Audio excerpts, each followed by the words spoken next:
Hello, everybody, and welcome to this week's edition of the Media Boat Podcast. Hi, reporting to you not from on top of a bunch of crates, unlike the rest of the internet, apparently this week. If you don't know what the Media Boat Podcast is, we are a podcast that's dedicated to talking about media, including movies, video games, music, and television. Not necessarily in that order. That was a brand new order that I just came up with. Out of nowhere for you. Today is August the 25th, 2021. This is episode, God, who can say? 290 something. I know we're not to 300 yet, are we? Is this, wait, you're laughing. What? Just tell me. Introduce me. Fine, you're Mike. What number is it? I'm Mike. He's Matt. This is episode 294. 294. Thank you. I was like, wait a minute. Wait for my call in to arrive here to talk to you. You're allowed to talk. I choose not to. Okay, I wait until you introduce us.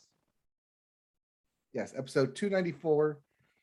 Light on the news, heavy on the thoughts, and heavy on the bits. That's the best way to describe this episode. Just the way I like it. But yeah, so thanks for joining us this week. We'll see how it goes, but a lot to talk about. So let's go diving right into it. Why don't we? And talk about movies. And we always start the movies section with the weekend box office numbers. This week was another number one turn for Free Guy, earning another $18.5 million. That's at $58.5 million domestic.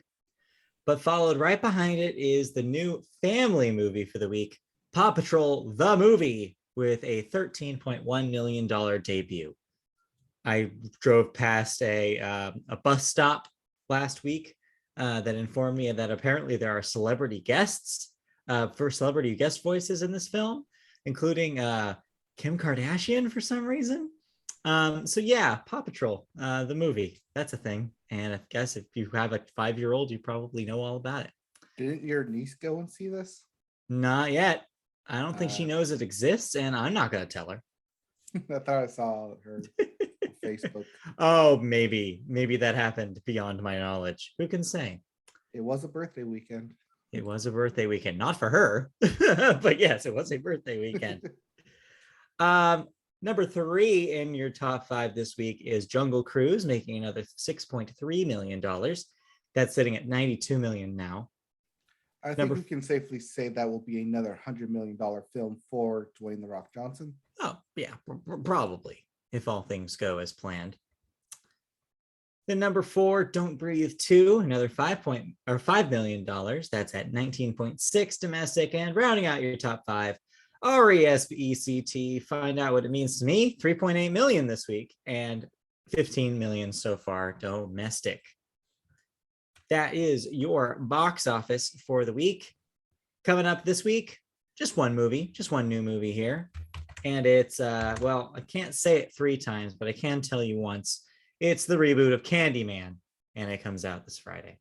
Isn't this the reboot of Candyman? Oh, yeah, they've done multiple Candymans reboots at this point, I think. You're right. But now it's fashionable. Now the reboot's all the rage, so they got to do it now. Got to get that IP established again. Yeah, they got to hang on to it while they still have it, I'm sure, is what they're thinking. Yep. So yeah. Speaking of IPs that people need to hang on to.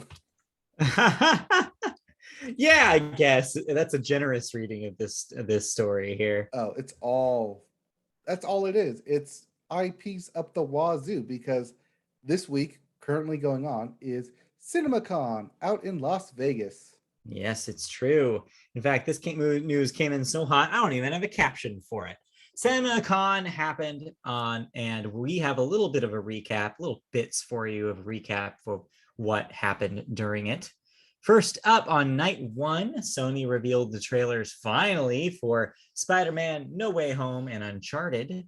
Of course, Spider-Man No Way Home got people talking. It confirmed the multiverse being part of its plot. seeming to imply that all that business about other Spider-Men from other universes is true. So yeah, we'll have to see when the movie finally releases, what the deal is with that. And we don't have to wait long because it is less than 4 months away. That is December release. And yes, we are indeed 4 months away from December. So get your Christmas shopping done in 2 months, like a normal person. Yes, a normal person. Anyway, what else here? So night 2 saw MGM reveal new footage for the new James Bond flick, No Time to Die, while also committing to a theatrical release for the film. No day one streaming. Yep, it was part of their big pitch that they would not do streaming for it. Also, that they would not bring James Bond to a television series to Amazon. As previously rumored. But now flat out said, we're not going to do it. It is a film franchise only. Yeah. So. Until the name dies and they have to reboot it for TV. Yeah, but we'll see when that happens. Also on day 2, Warner Brothers showed new footage from The Batman and The Matrix Resurrections, which is the newly titled 4th Matrix film. Yep. The Matrix : Resurrection. Yeah. We knew Matrix 4 was happening. It is going to be available via HBO Max day 1 release. But now we have an official title for it. How do you feel about Resurrections? I mean, it fits the biblical themes and the R's for it from the sequels. Yes. So it makes sense. I think it's a good name, especially for what's essentially a reboot, even though it's a sequel. Right. I mean, I probably would have gone with reintegrated. Would have been probably been a better word, but also might be more tougher to sell. Whereas Resurrection is more in line with vocabulary from it. Right. It's easier to say too. Easier to put on a poster. Easier to put on a poster. Giant green neon cross. Resurrection comes this November release date, whatever. Or right. You do the Matrix lines and then just the cross and says Resurrection and then 12/25 just to piss people off at the Christmas release, even though Resurrection is an Easter thing. But it's coming out on Christmas because holiday. It's a whole biblical aspect of marketing that they could go with. Right. So yeah, that wasn't it. Day 3 saw Neon, the studio, premiere the trailer for Spencer ahead of its premiere at TIFF. What is Spencer? That's the Toronto International Film Festival. No, that's TIFF. What is Spencer? TIFF. You thought I was going to ask what TIFF was. I know what TIFF is. I know you know what TIFF is, but that's for our audience. Yes, but what is Spencer? Is the Princess Diane film with Kristen Stewart as Princess Diane. So they showed footage of Kristen Stewart as Princess Di. Anna. You want me to say the actual name? Keep cutting it short there, Princess Diana. But yeah, I believe that is all about the crash or love and crash and burn of her. And then don't really know. I tried to figure out where Spencer came in through all of it, but I couldn't get it by reading the article. So I don't know. It's a mystery. Well, it's not a mystery. I just failed to research it. Sure. I didn't have time to full on Google through it. Right. But we're not done yet because that was just today. There's actual Universal presentation going on right now as we speak. Right. So I guess tune on into next week if we have some cleanup to do for the rest of this, if there's anything else important that we missed. Otherwise, those were the big hits. Yep. We have Universal, Paramount, and Lionsgate for the rest of the week. I can only assume that Universal will show footage of the upcoming Jurassic World Dominion because we get to see a trailer for that. Mm-hmm. But that's a summer release for next year. Right. And then there's also Paramount and Lionsgate, which if Paramount's going to push anything, it's Paramount Plus, or at least films premiering on Paramount Plus in addition to theater. Right. But yeah, this is Cinemacon. This is mainly for theater and theatrical exhibits. So that's why it's a lot of movies here and not necessarily all the other media that they produce, like TV and movie and music. Right. CinemaCon, it's in the name. Yep. Cool. Any other movie news for us, or was pretty much all it was? Because I only saw people talking about Spider-Man. Well, that was the biggest news of the week. So we could just sit here and talk about Spider-Man if you want. I think we said our piece. We're gonna wait until that thing comes out. I think is kind of where we're at. 3-minute trailer. It looks good. There was also a PlayStation 5 controller ad at the end of it. Which did not fit. Well, it was red. It was like showcasing the red controller because of Spider-Man. So it's they available. Gotta sell controllers. Yeah, they gotta sell them. Yeah. How else are you gonna sell your Spider-Man colored controller if not at the end of Spider-Man No Way Home? But yeah, I mean the trailer did leak online, or a trailer for it leaked online of a phone of a video. And then literally the next day the trailer dropped because Sony and Cinemacon. So it's out, it's there. The internet is going crazy over it, and we don't have to wait that long to see the film. Like I said, 4 months away. Cool. All righty. In that case, let's move out of news and go straight to your thoughts. You have a thought because you watched a movie this week. Yes. I watched it because apparently no one else watched it this week. By that, I mean, it's the new release. It's on HBO Max. It's called Reminiscence. But even though it hit theaters, it only made 1.9 million at the box office. It was ranked 9th out of, well, we do top 10, or top 5. So yeah, 9th out of five places for us. So it didn't even crack our top 5. Didn't even make a dent at $1.9 million. So begs the question, what is this and is it worth your time? Because according to the marketing, kind of isn't. And according to the buzz, it kind of isn't. And I mean, it has Hugh Jackman, which it kind of does. But he is literally the tent pole propping up this circus of a film. So basically, believe the hype. This does basically suck. The Greatest Showman. Oh boy, I don't want to think about that movie. So, what is Reminiscence? Okay, in the future, okay, when the waters, global warming has won, the waters and the tides have risen and flooded the cities. People no longer look to the future, but instead look to the past to be happy, to reminisce on a time once gone. And they go to Hugh Jackman in order to access his reminiscent technology so they can relive and feel the past, aka nostalgia the machine. Right. So begs the question that, this is just a film about nostalgia. Okay. Sure. Like how we can be trapped looking at nostalgia instead of trying to fix the problems of today and the future. Except it's not about that. Instead, it uses this as a tool for Hugh Jackman to constantly revisit a fling he had. What turned into a passing fling turned into a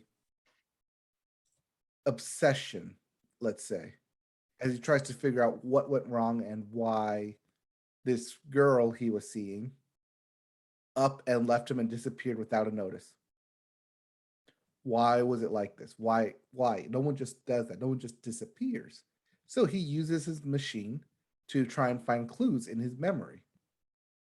So then it becomes this kind of murder mystery. But it's not even really about that, because he gets involved with the police who are trying to track down and like get the corrupt cop and the corrupt real estate broker in two very different things, but the connecting thread is this girl, which is why Hugh Jackman is involved. So it becomes a crime drama. But it's not really that either. So those are three very different scenarios that I've just named that could be good films on their own. But because it all intersect in this, it becomes a very large, convoluted mess of a film where the original premise of using this essentially nostalgia look back machine kind of loses its flavor because it's used so many times. They also use it as a way to jump forward, because what you think you're looking at the present turns out to be a memory, and it's like you've been looking at this memory for like 4 months and you've had no luck. So it constantly jumps forward and you forget how far in advance you go. It also loses the plot of why am I still looking for this girl and why do I still care? And even Hugh Jackman can't give that good of a performance to make me care. Yeah. So did they just not know what the kind of movie they wanted to make? They just had like the idea, and then the script went through several revisions, and then they just kind of literally lost the plot on the way. The elevator pitch is, what if we could look back at our own memories? Yeah, but it seems like they took that in several branches and didn't just choose one. They chose, let's do all of them. Yes, it's the buffet. It's Yeah. a little of this, a little of this, a little of this, which is great for a buffet because you get a little bit of everything, but you're not really having a full, complete dinner by that point. Yeah. Yeah. It's just a little bit of here and there of what you like, but it doesn't fit together on your plate. It doesn't taste good all at once. You get the individual parts that you do like, but it doesn't mesh well together. Yeah. Because it tries to improve itself by setting it in the future setting, but then there's not really that much future technology around that you would think. It's all, oh, everything flooded, and so the elites escaped by building a dam levee around their city block, leaving everyone else to starve and fend for themselves in the streets, or the flooded streets. They call it wet markets? The risen pier, something like that. It's weird. I didn't like it. I didn't enjoy myself watching it. I constantly questioned why he kept pulling on this thread when he didn't need to. It was a fancy that turned into an obsession. And it's like, let it go, man. It's just one girl. No, but it's important. No one just disappears like that. We had a thing. We had a connection. And long story short, spoilers, it's Matchstick Men in the future. If you watch that movie, that's what this thing is. Yeah. So spoilers, sorry, not sorry. But then again, were you really going to enjoy this anyways? Yeah, seems kind of messy. Seems like it's just doesn't execute well on any of its premises and just ends up kind of feeling muddled. It's like someone took script from the future of crime drama and tried to fit it in with sci-fi technology nostalgia machine and try and make them fit into each other, but they don't quite fit. You have edges poking out and round curved in a triangle shape. It's weird. It's muddled. Yeah. This thing will sink faster than the rising tide. But the silver lining to this, though, is that I understand this is an HBO Max as well. so you don't have to spend money to go see this in a theater, which there you go. So at But least you saved you still a have trip. to spend 2.5 hours watching it. Oof, ouch, you didn't say it was that long. Yeah. I thought it was gonna be like when I Ooh. hit the 90-minute mark, I'm like, I'm oh, like, okay, this wrap is up. this is it. This is wrapping it up right here. And then someone said, no, I want to take you to this other place, this other set piece. I'm like, but you literally could have just wrapped it up right there and have it be done. Yikes. Yeah. The plot that keeps on plotting. It just sounds like it does. Well, that sounds like a pass. So maybe don't bother. Well, most people didn't bother because it only made 1.9 at the box office. So you too do not bother to see Reminisce. Reminisce about something else. Yep. All right. Respect instead. It's got Jennifer Hudson. Yeah, there you go. Let's move on. I did not watch any movies. Well, that's not technically true. I watched a movie, but it's not new. It's to prepare myself for something that is new, which I'll get to probably next week. I have to watch 3 more movies before then, and I don't know if I'm going to be able to do it. So we'll see. Is it Shang-Chi? No. Oh. No. That's next week. This is all streaming. It's home. It kind of feels like homework is what I'll say, but I feel like I need to meet it for the zeitgeist. You'll see next week. Anyway. All right, we'll talk more about that mysterious film next week then. We'll talk about those mysterious films next week. In the meantime, let's move on into television. We always start the television section with the sports corner, an abbreviated sports corner this week as things are kind of winding down.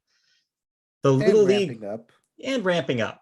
And yeah, have not quite ramped up quite yet. The Little League World Series continues. I don't even know if we reported that it started, but hey, it continues. With the remaining states, Michigan versus Hawaii and California versus South Dakota in the winners bracket, and Texas and Ohio in the losers bracket.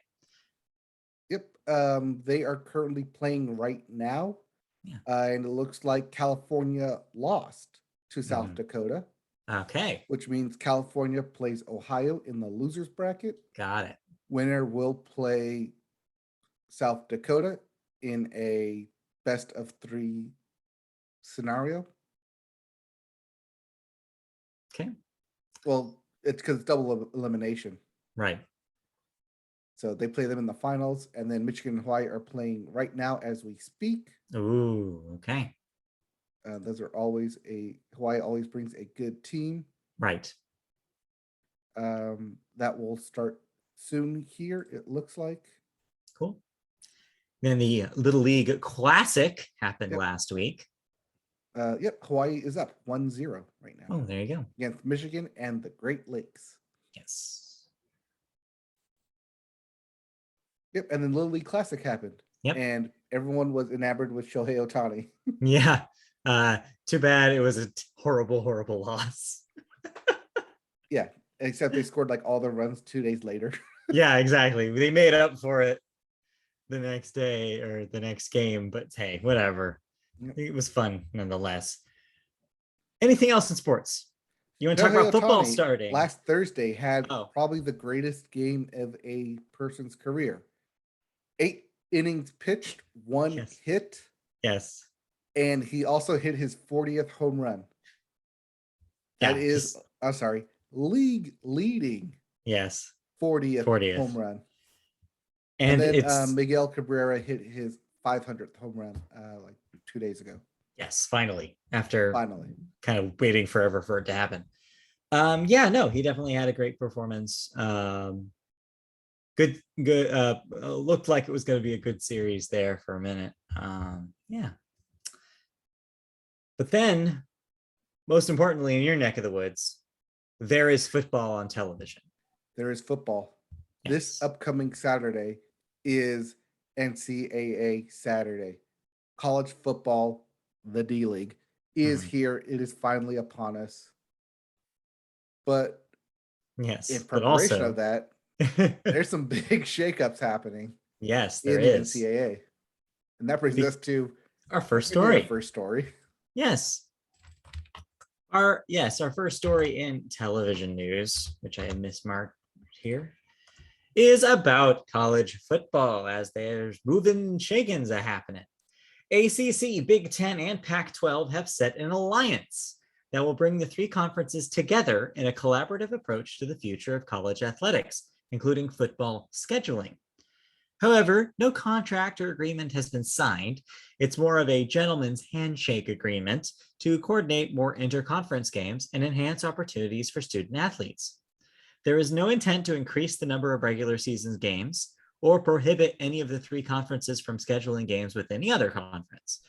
The three conferences also plan to get on the same page regarding future CFP expansion and other major football playoff expansion. Thank you.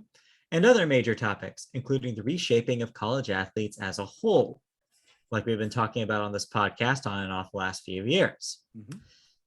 This whole change started after the Texas Longhorns and Oklahoma Sooners made their intentions known that they would be joining the SEC in 2025.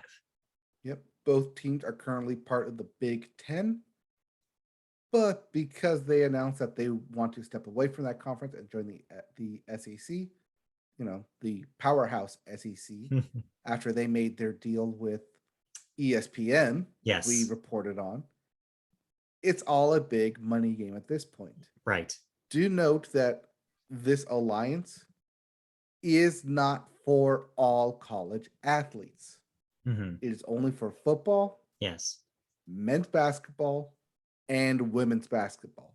That's it. AKA the three big televised events. Televised, it's all being about the key, the marketing. Yes, it is. That being said, that doesn't prohibit it from being potentially good for the athletes in the end. If they are indeed living up to their statement here, maybe they will try to renegotiate possibility of maybe getting these guys paid down the line. It does lend itself to having more high-profile games scheduled across these three conferences, which can lend itself to bigger TV ratings, which means bigger TV deals to be made.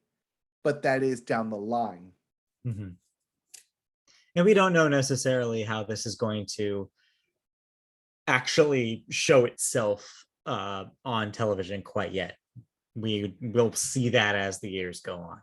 No. So, but this is the ACC, Big Ten, and Pac-12, right, forming an alliance against the NCAA and essentially the SEC, saying you can't be your own one conference powerhouse. Yeah, you're not the league, is what they're basically saying. Like, there's more teams than just what you have access to, and especially our big California teams are included in this deal with the Pac-12. So, UCLA, USC, used to be big deals, not so much anymore, but used to be big deals in college football. So, well, once they give Reggie Bush his Heisman Trophy back, they will be. Yes.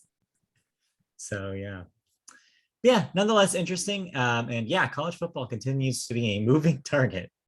Yep. College football, as I said, starting this upcoming weekend, $1 billion business. Yes. To the nonprofit organization NCAA. Punchline. Let's move on. And a little update of a story for you. Last week, the biggest story this past week. Dominated television conversation for good reason, as we're kind of in the pre-Emmys doldrums for television news. But the thing that we talked about last week about Jeopardy picking hosts and everybody being, I guess, okay with it, it all came crumbling down over the course of a week. On August 11th, back when we reported last week, Jeopardy announced executive producer Mike Richards would be the new host of the syndicated show. On August 18th, I believe the day we recorded. Yes. Later that day, Mike Richards released a statement apologizing for his sexist past and disparaging remarks about women he made on a podcast he hosted while also serving as executive producer on The Price is Right and taped from his office there from 2013 to 2014.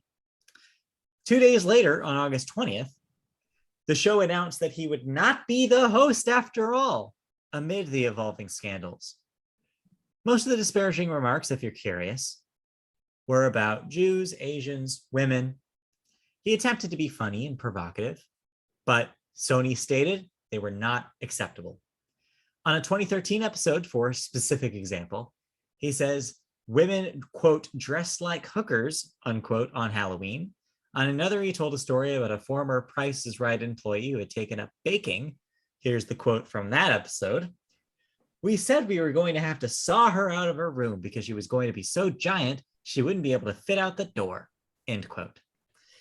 He will remain as the show's executive producer, and the episodes that Richard shot already on last Thursday as his first and only day as Jeopardy permanent host will still run as scheduled to start off the new season on September 13th.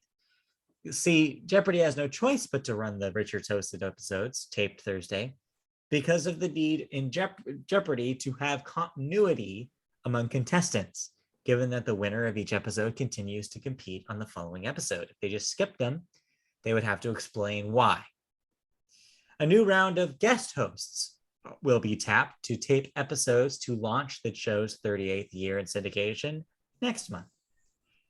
Richards, by the way, began his first day of taping as permanent host as 19th on August 19th, which turned out also to be his last day in that role. So the search continues. The guests will keep on coming, and we will have to wait a little longer to find out who our permanent Jeopardy host is, but it won't be that guy.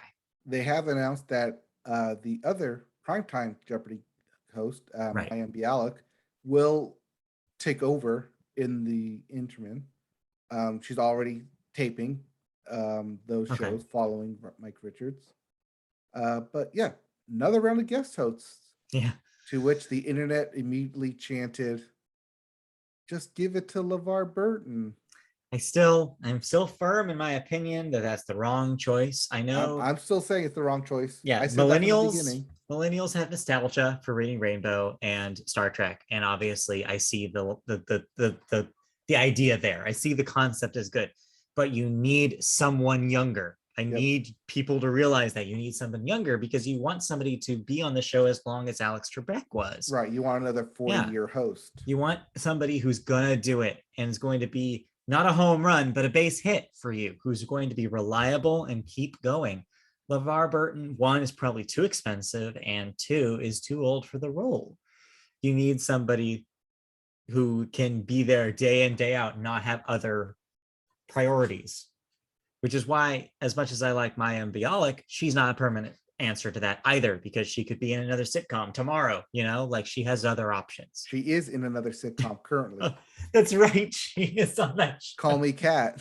I forgot she's the star of that. Oh Lord.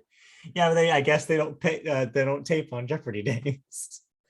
Well, I mean, it is on the Sony lot, so it's not like she's that far away. She just walks down the street. Anyway. Or is that the Fox lot? I don't know where they tape it. Either way. Who can say? All righty. Who knew that Jeopardy fans were that passionate about who the host was? I did. I mean, we all did, but that's the thing, is that they're extremely passionate. I think Sony is the one that underestimated the passion. Mm-hmm. I think they thought that they were just going to be able to place him in the role and it would be fine. But turns out more people watched the show than they thought. Well, yeah, it always wins awards. It's constantly watched. It's on at 7. Nothing else is on at 7 except for the news and maybe sports. Right. I don't know if you saw this, but there was a TMZ article going around, which I don't give credits to, but I'll say it, that TMZ article that they didn't take that close of a look at other guest hosts. That being said, Aaron Rodgers did come out and say that had he been offered, he would have accepted. Oh, I bet he would have done it. Mm-hmm. Well, we'll see him in football anyways. I'll see him on my fantasy team in like 3 days. You'll see him on the field. Yep. Let's move on into some television thoughts. You watched a few shows. I have a request. I want you to start with one of these, opposed to the other two. The other two are known quantities, but one of them will not disappear from my Twitter feed. And people are talking about it like it's the best thing ever. I want to know what the hell is White Lotus. So because I constantly saw it on my Twitter feed, I also decided to give this thing a look. Okay, tell me what is the White Lotus. So I didn't know what this was, so I played the trailer that's available on HBO Max. Yeah. First thing in the trailer that says, "Welcome to Hawaii." Hey. Upon hearing that, my wife immediately dropped her phone, looked at TV, said, "What is this? We need to watch it." Like 5 seconds into the trailer. Yeah. So I'm like, okay. It seems like Hawaii resort vacation. And it has some people in it that I recognize. Alexandria Daddario and Connie Britton. They're like, hey, I recognize those people. And then Molly Shannon pops up in the trailer later. I'm like, hey, I recognize her. So this must be a comedy. Yeah, let's watch it. It's only 6 episodes. It's all available on HBO right now to binge watch. So we're like, hey, we need something new to watch. We just finished Bridgerton. Let's watch White Lotus. It's a good 2 days that we can binge watch it. So we watched it. And then we couldn't stop watching it. Not because it was the greatest thing on TV, but because it was written so well in a Game of Thrones style that the last 5 minutes of every episode made you want to watch the next episode. It's like the television equivalent of a page turner in that way, where it's just like, oh, I need to, well, they left it on a cliffhanger. I can't not watch the next episode. Like, well, they did the same thing with Bridgerton of they wait to the last 5 minutes to drop a bombshell or a reveal. And it's like, oh, guess you got to watch the next episode to find out what happened. It's smart construction. Is it easy and manipulative? Yes, it is, but it works. And that's why they do it. Now, the thing that sucked us in was that it's Hawaii Resort.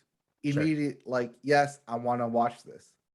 And they do a good job of showing the Hawaiian resort and nothing but the Hawaiian resort. These people never leave the resort. Yeah. It's all about it. But it's also a look into the, throw the pinky up here, high-end class Hawaii resort that you and I will never, ever go to. Because the people that they're featuring, the guests, one is on their newlywed, they're newlyweds, they're on their honeymoon, but the guy is from like East Coast proper, money doesn't matter, super wealthy, who married a, not easy way to say it, commoner. In comparison, sure. In comparison. And so it's like, oh, I didn't realize like we could be this fancy. He's like, yeah, we're wealthy now. You can be as fancy as you want. Yeah. So they're on their honeymoon. The other couple they have is a family who is the CEO of big tech search engine. And like, oh, clearly wealthy. And then the last person that they have is former widow, lost her mom, but like comes from rich family as well. So it's, here's all these rich families coming to Hawaii on vacation to escape their troubles. But really, as the show progresses, it's more about finding yourself in Hawaii than it is escaping to Hawaii. I see. Okay. Now that's like the underlayer subtext that you can get from this. The overlayer and why people watch it and why it continues to be watched and talked about is it is ridiculous and funny as foretold. AF. It is funny. It's got the same humor that the flight attendant had, also from HBO Max. Funny enough, because people classify that as a humor, as a comedy, even though when I watched it, I was like, well, this is more like dark comedy, kind of drama, like murder mystery. Like it opens up with, oh, first episode, this guy's murdered. How did he get murdered? What happened? Same thing, kind of same thing here with the White Lotus. The opening is someone died, but then we take you back a week and it shows you these three people or these three couples, families, individual, whatever, these three different viewpoints of their vacation at the White Lotus and how the events transpired, which ended up in one person dying. Mm-hmm. So it's a little bit of a mystery because it's like in the back of your head, like, ooh, one of these people that we met is going to die. Yeah. But then as you're watching, like, ooh, is this how it is? Is this how it is? Is this what leads up to it? But it's also funny because it's people put into different scenarios and situational humor that is hilarious and then also transformative. Mm-hmm. So it's good. Yeah. But is it the best thing since sliced bread? Probably not. Okay. But I think you're getting 6 to the episodes. yeah. It's short. Yeah. 6 hours. It's quick. Yeah. Very binge worthy over a weekend or like a lazy Saturday if you want to go 6 straight. But the fact that it's Hawaii and everyone's in a bathing suit and Alexandria Daddario is in a bathing suit constantly, like, sells a lot of eyes. Sure. Okay.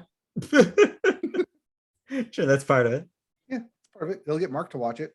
It doesn't take much, I'm sure. Okay, yeah, no, I think you're getting to the meat of why people are liking it so much. It's just like they figured out a formula that works. Which, you know what, can't blame them. They know that it's going to be something that people come back to.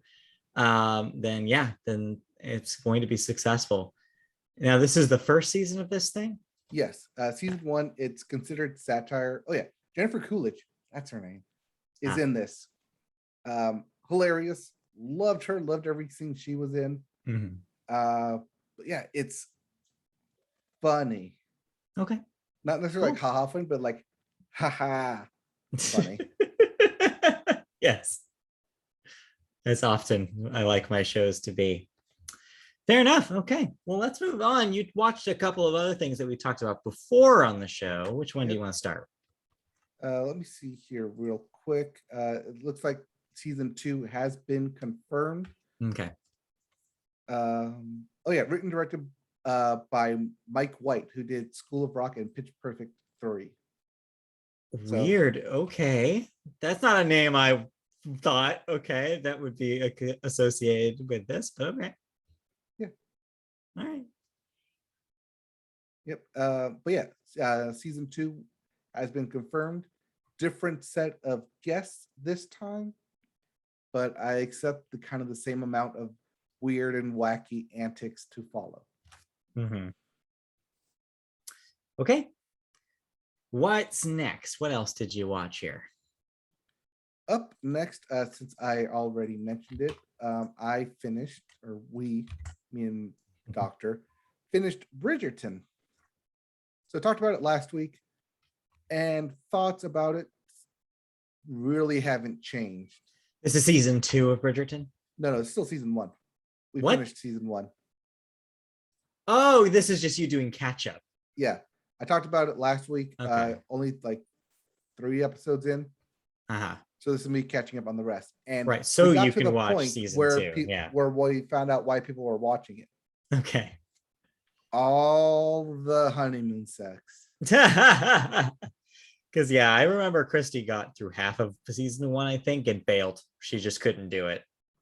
So you guys hung on to it, and apparently it paid off. Yeah, it paid off. Still lots of drama. Like some of it definitely feels forced manufactured drama for the sake of having drama. But at the same time, there's a lot of nudity and sexual content. Yeah. For the sake of we're on Netflix, we can have a lot of nudity and sexual content. They can do it, turns out. And they did it a lot. Uh-huh. Especially over the course of like 4 episodes. Yeah.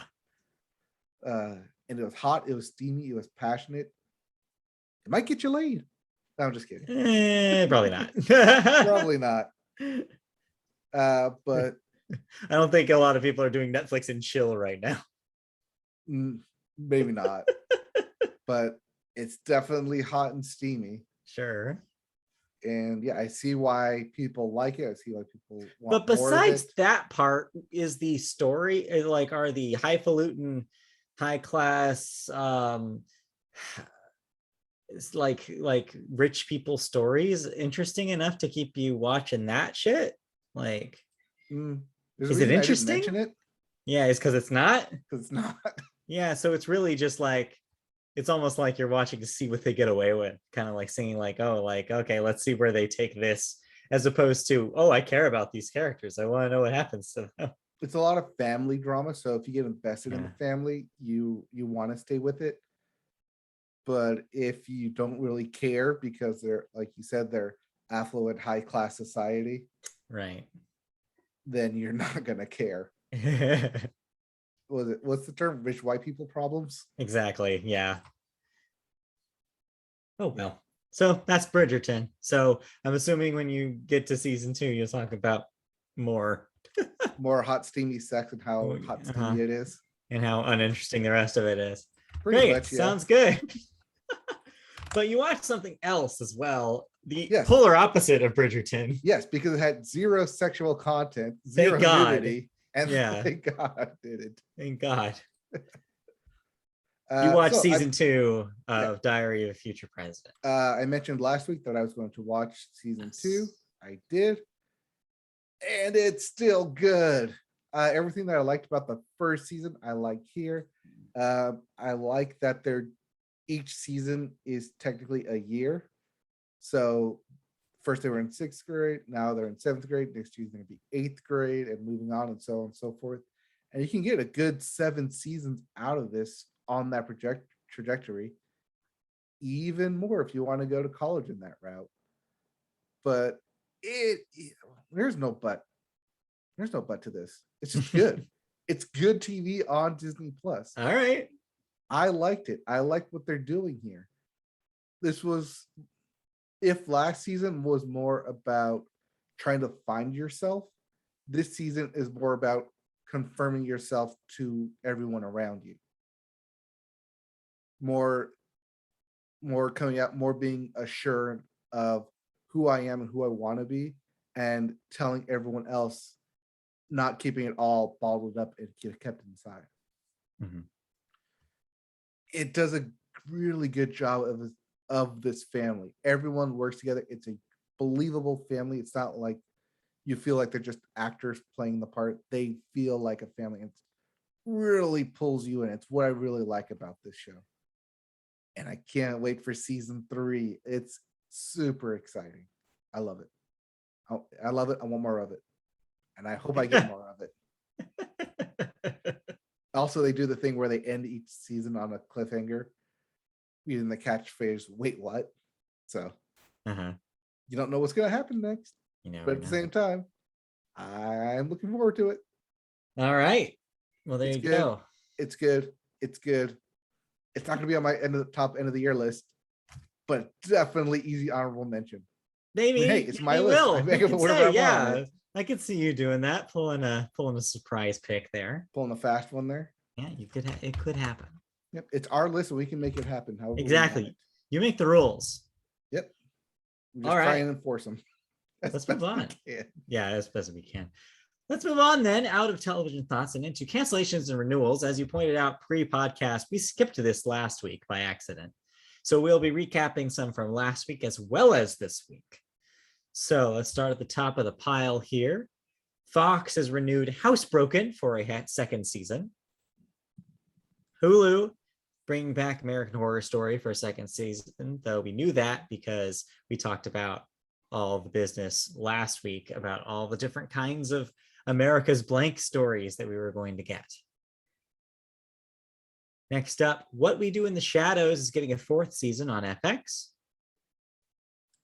Painting with John gets a 2nd season on HBO.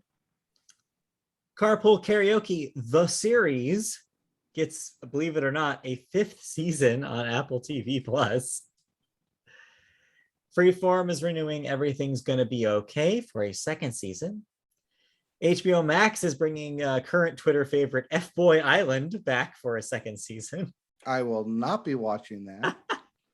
But what you will be watching is Fox is bringing back Master Chef for a 12th season. It keeps going.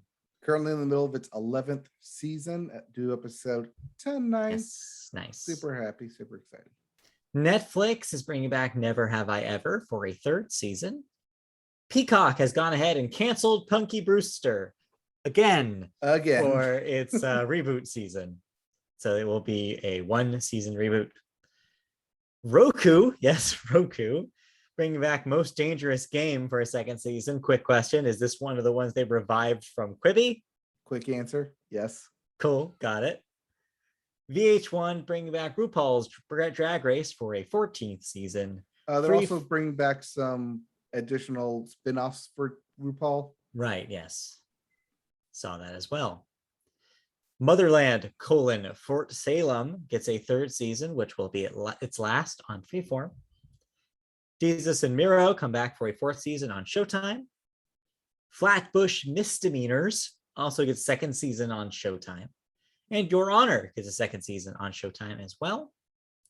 And then HBO has canceled Betty after 2 seasons. Which made Taylor Swift cry.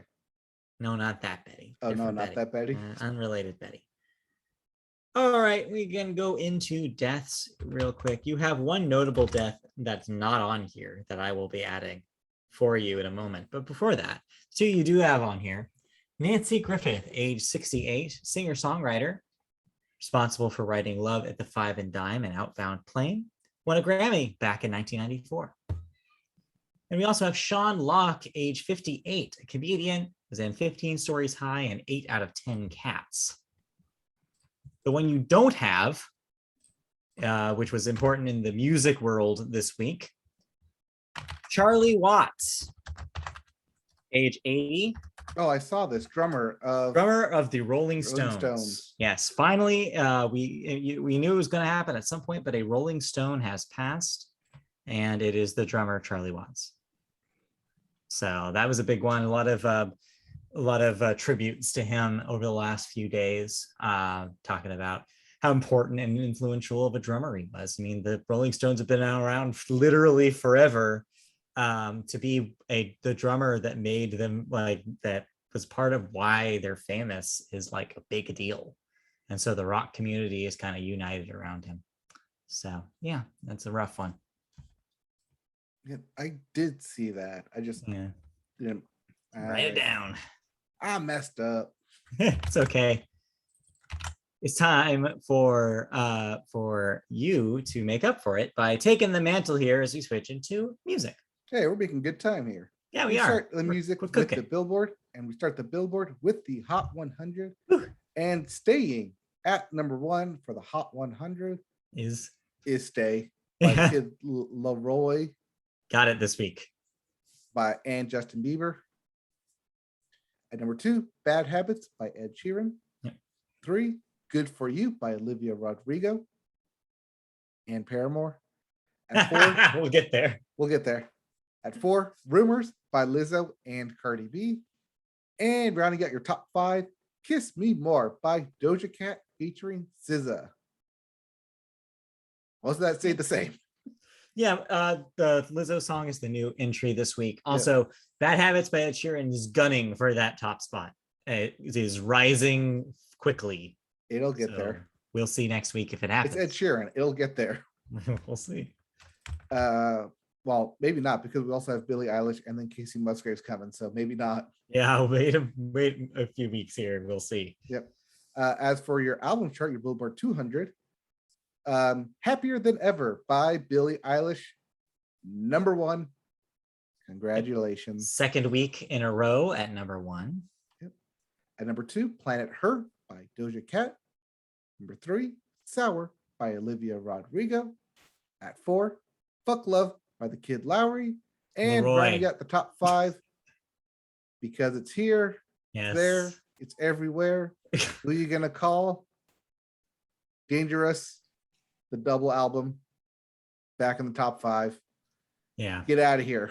To be fair, we had a couple of weeks where it was not in the top 5, so we were free of it for a moment there, but it is returned. It is returned. Yes. Well, okay, now get ready for the most packed album release week we've had in a while. If you didn't like any of those albums, we have new releases, and we got a little bit of something for everybody. I am going to listen to a big chunk of these. Let's put it this way. All right, we have "See You Next Weekend" by Belly. How long? Not the Belly that I would like it to be. It's the rapper Belly. How long do you think it's gonna last? By Big Red Machine. Big Red Machine being Aaron Dessner's project that he does with Bon Iver. The Taylor Swift single. What was that thing called? There's a Taylor Swift song on here that she put out as a single that's on this record as well. So that's what this is. Oh, not the one she did with Bon Iver, because it's on. No, that's what I'm saying. It's the one that she did with. That's why it's on this record. Because so it's on both Evermore. No, it's not on Evermore. I know I explained it badly. What I'm saying is that Taylor Swift, a new one. Yeah, Taylor Swift is on a song on this record, and she released it ahead of time as a single, but it's on this record, and this is finally coming out. Renegade, that's what it's called. Okay. Yeah. We also have "Screen Violence" by Churches. Yeah. Or Churches. Come on. The joke's almost a decade old at this point. So it's Churches. Hey. It's true, actually, yes. We also have "The Cave Sessions," Volume 1 by Diane Warren. That Diane Warren. We have "Any Shape You Take" by Indigo de Souza. Yes. "Other You" by Steve Gunn. "Glow On" by Turnstile. And somewhere out there, a lot of people are waiting for this new album. Yes. Also, the big visual album that comes with it. "If I Can't Have Love, I Want Power" by Halsey. Yes. Coming out this weekend. Also, the IMAX version of that is coming out this weekend. So yeah, just packed. I will listen to the Big Red Machine record. I will listen to the Churches record. I will listen to the Halsey record, the Indigo de Souza record, and the Turnstile record this week. So I don't know if I'm going to talk about all of them next week, but we'll definitely talk about Halsey, and we'll definitely talk about Churches.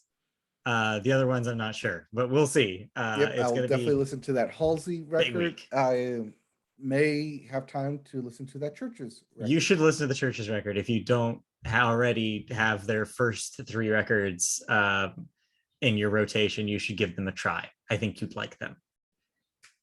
I believe you've been saying that for the past 5 years. I've been trying. Yes. Anyways, mentioned it that there's a lot of new music coming out in the coming weeks. So much so that we have some music bits. Yes, so many stories that we couldn't just choose to. I mean, we could have. Yeah, but we would have been missing out a lot. Oh, we definitely would have been missing out. Especially when we start with the Insane Clown Posse. Yes, but it's a sad story about the Insane Clown Posse. Yes, sad clown posse. Yes. They are announcing the farewell tour due to Violent J's heart issues. Yes, Violent J, known as the guy who you think of when you think of the Insane Clown Posse. They decided that without him, they just didn't want to go on. So this will be their farewell tour. This is your last time to go see ICP if you want to. So Juggalos all shed one single tear down their of Faygo down their face this week. So what flavor? Who can say? Maybe strawberry. Delicious peaches. Strawberry Faygo. No, peaches.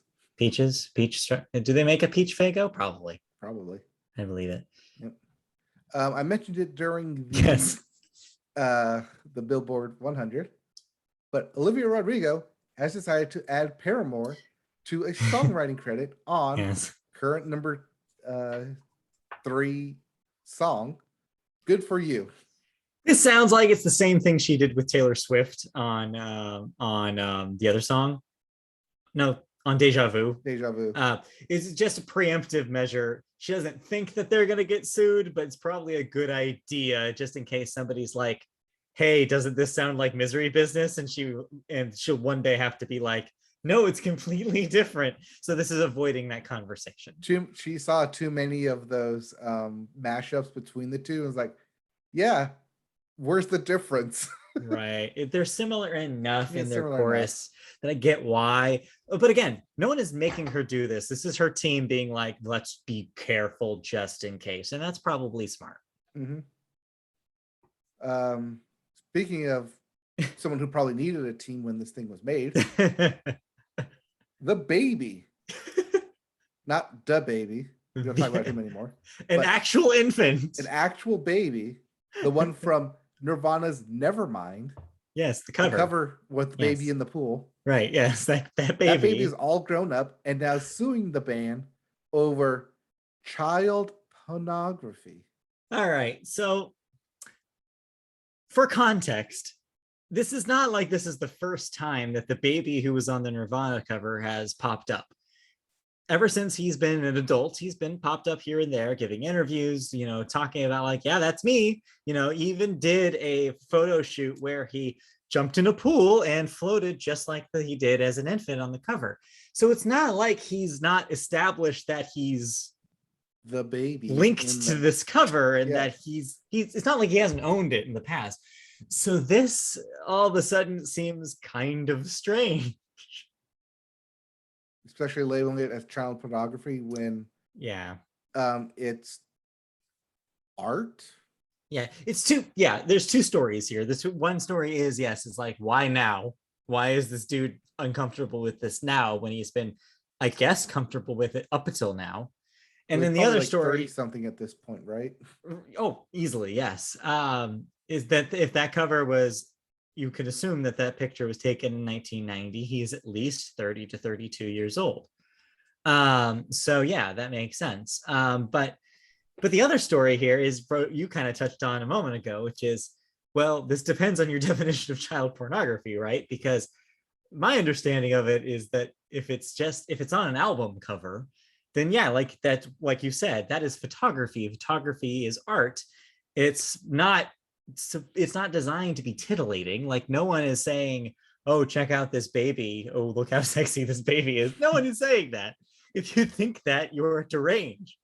Is like, it's not trying to say, like, it's not, that's not the comment. The baby's literally chasing a dollar bill. That is the commentary. So I don't know, it's stupid. It's a weird story and I have no idea what this guy is trying to say. It only becomes child pornography if it has its own an OnlyFans page. Oh, Jesus. We're not going to go there. We don't cover internet here on the Medieval Podcast. Not until the end of the year wrap up. That's a can of worms that we don't have time to get into. I will say, as an update though, today they said that they're not going to commit to that yet. So right, which is why it's now acceptable for it. Depending on how you look. Let's not. Anyway, move on. It's baby art on the Nirvana cover. I was in a record store last month, saw that cover on there. Yeah. The full album was a vinyl album in pristine condition, never opened.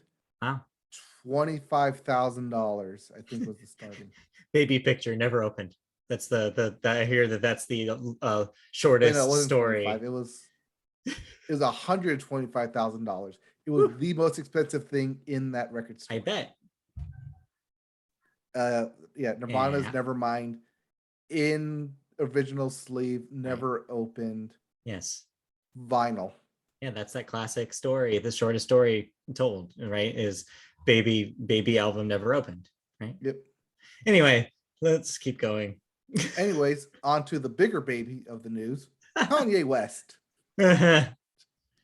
He's two Kanye stories. Yeah, two bits about Kanye this week. And believe it or not, neither of them are about the album he still hasn't put out.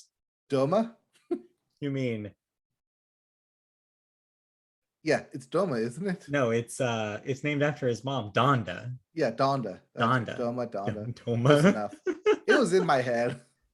Anyway, Anyways, yeah, Kanye West is in the news, not about Donda, but rather he is petitioning to legally change his name from Kanye to just Ye. Yes. Yay. Because he's getting divorced from Kanye West or from Kim Kardashian, and Khan is going to her. Yes, he's getting divorced from Kanye West and becoming just Ye. Yep. Not to be confused with Ye, that record of his that nobody liked.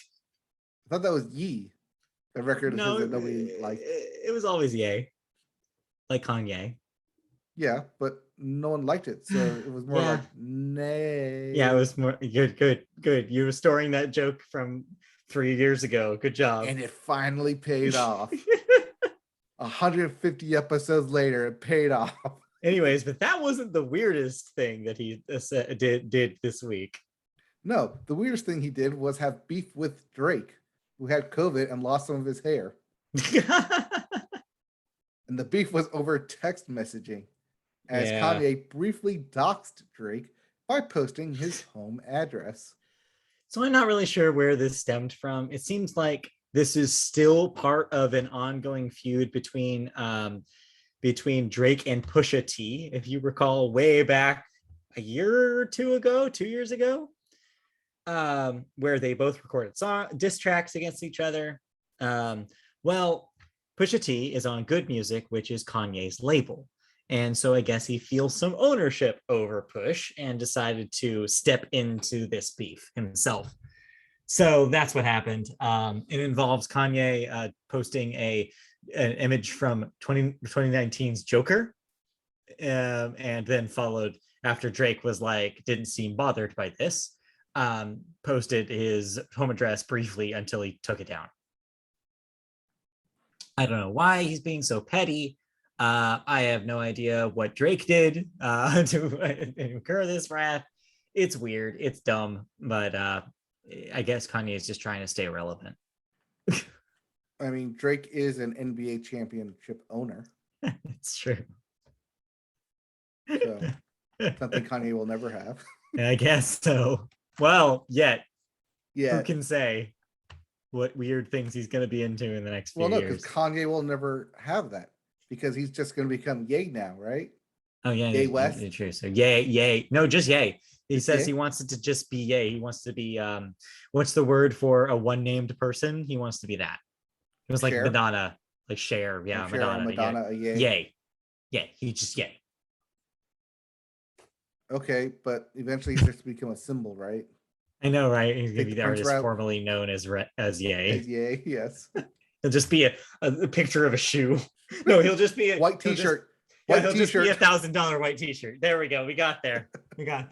All right, let's move on. Like, we cannot just keep talking about Kanye West. I mean, we could, but there's VMA news to get to, as we have new performances being added to the VMAs, including Doja Cat, Shawn Mendes, 21 Pilots, and Chloe. Yes. Now, is that Chloe of Chloe X Chloe? No, I don't know. It just said Chloe. Additional addendum to this news is that apparently Doja Cat will also be the host of the VMAs. That was news that I guess came out after I had already written this story. Hey, so your host Doja Cat will be hosting the VMAs. Yeah, so there you go. Also, the VMAs will present the first ever Global Icon Award. So this is kind of a follow-up to your question last week, which was, hey, what about the Video Vanguard Award? Well, I still don't know the answer to that, but I do know that they're doing another big award this year at the VMAs. The first ever Global Icon Award going to Dave Grohl. Right. I mean, it's the Foo Fighters, but it's Dave Grohl. Well, it's the Foo Fighters. Let's be fair. But that first album was all Dave Grohl. Yes, I know, but they're a band now. Respect that. They've been a band they've been a band now way longer than they were just Dave Grohl. To be fair. But yeah, so Global Icon Award, sure. Why not? Yep. UFO Fighters received the first ever Global Icon Award. Good for them. Yep.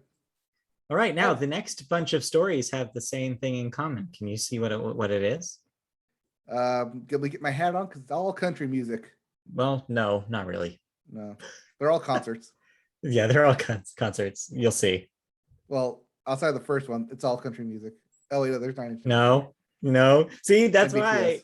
I told you that that's not it. Well, see, I see Florida Georgia Line, Garth Brooks, and Kacey Musgraves stacked right on top of each other. You're not reading the second half of each of those. I don't need to read it. I skim it. All right. I read your articles. Let's start with Phoebe Bridgers. Yes, that Phoebe Bridgers. Yes. The artist, not the media creator. No, you're thinking of Phoebe Waller-Bridge. Yep. She is moving all tour stops to outdoor venues. Yes. Which is smart. Right. Because COVID is still a thing. Hey, but if you're not going to do that, what's the other option? Well, these artists might have an answer for you. Oh, yeah. You could just flat out cancel your tour. Yes. Like Florida Georgia Line, Garth Brooks, BTS, and 9 Inch Nails. Yes. All have canceled their tours for 2021. Yes.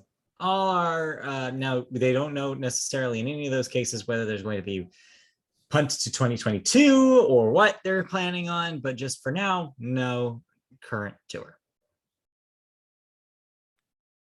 Smart, maybe, but I know there's outdoor venues that you could go to.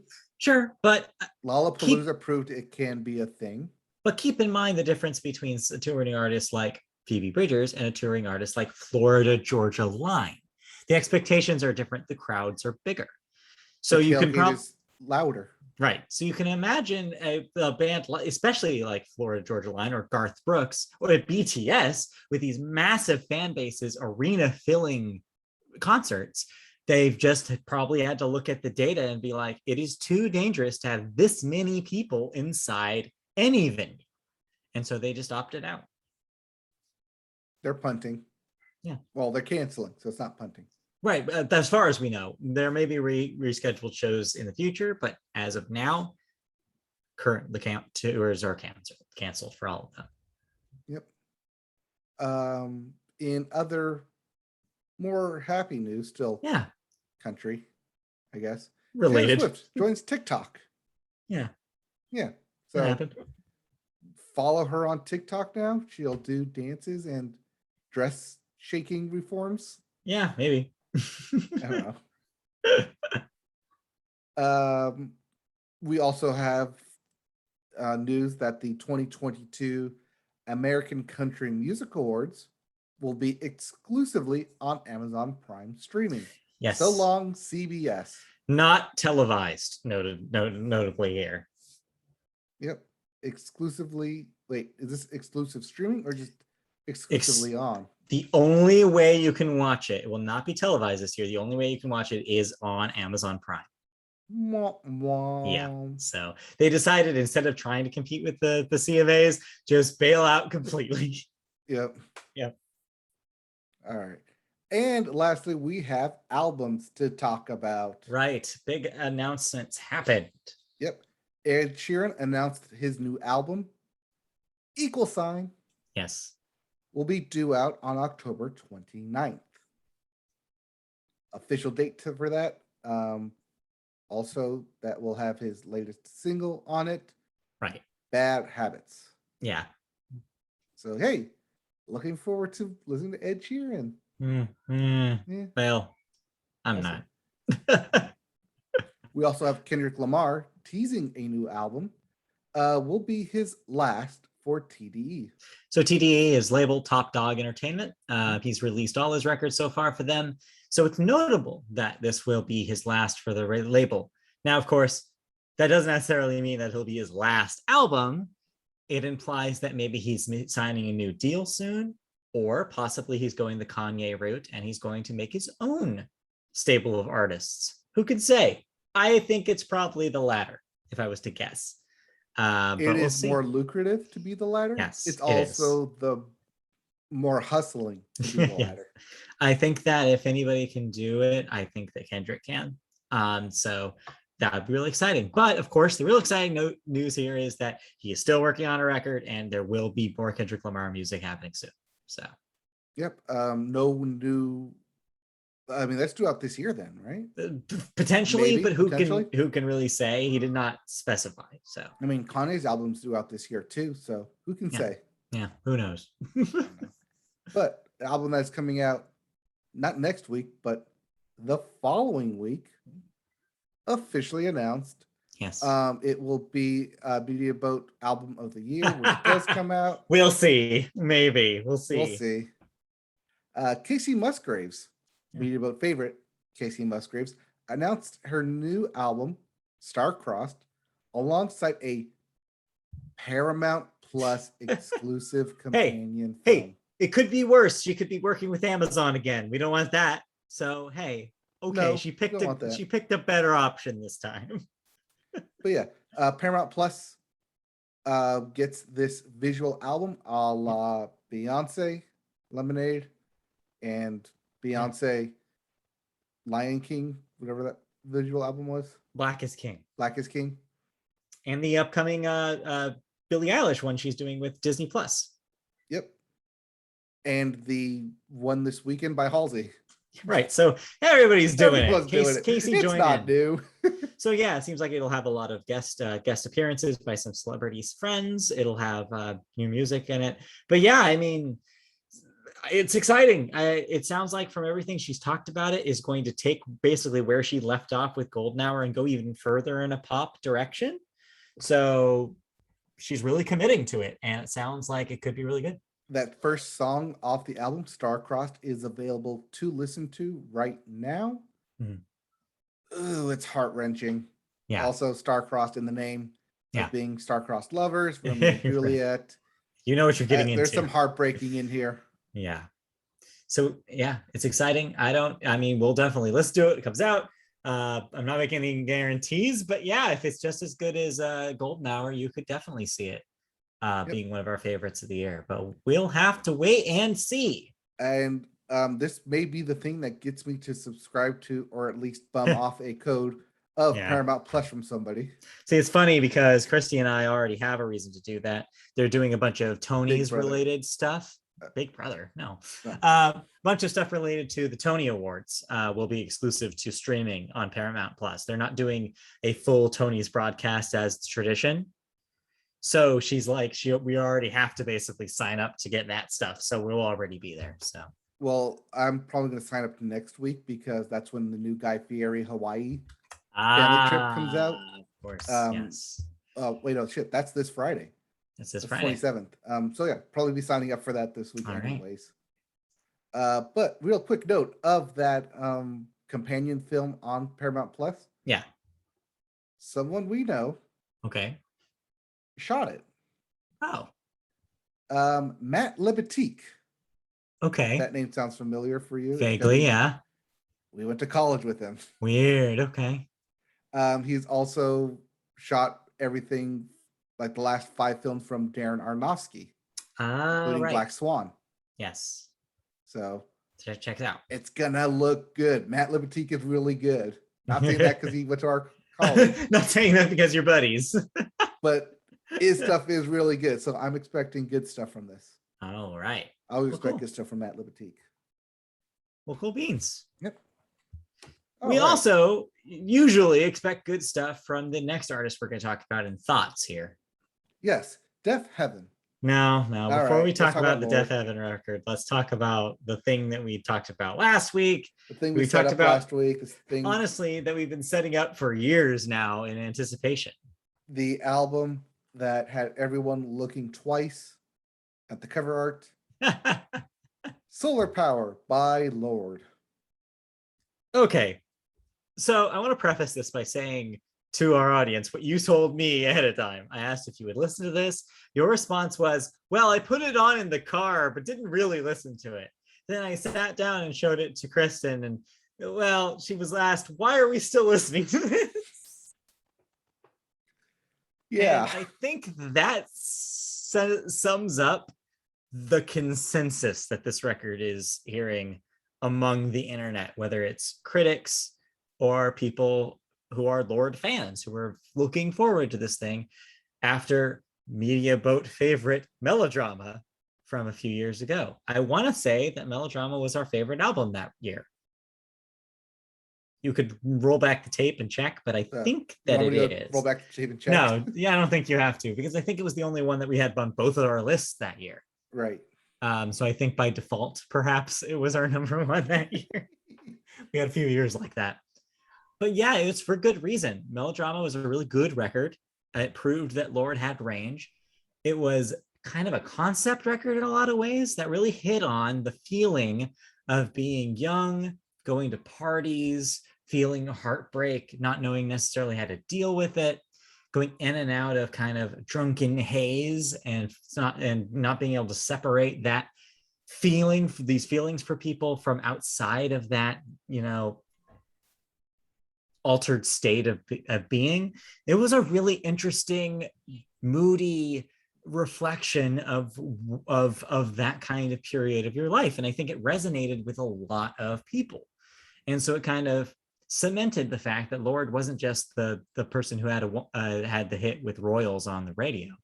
It cemented her as an artist that we wanted to care about and that we thought was here and going to continue making great music forever. So I don't really blame the fans for reacting the way they did, because with Solar Power, Lorde has thrown a lot of that out.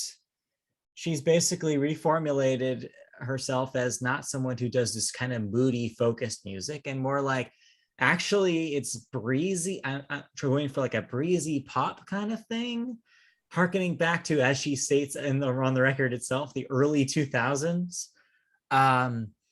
Going for something very, very tonally different. And I think it surprised and potentially rubbed a lot of people the wrong way. And as you kind of said, a common recurring theme here with a lot of the feedback it's getting is a lot of people feel like it's background music, that it's not necessarily something that shouts at you to listen. There's not a lot of gripping material here. A lot of it kind of fades away just by the production not being as strong, by the hooks not being as memorable. A lot of this is go in your ear, out the other music, which is not what I think anybody expected from Lorde. Now, does that mean that she has nothing to say?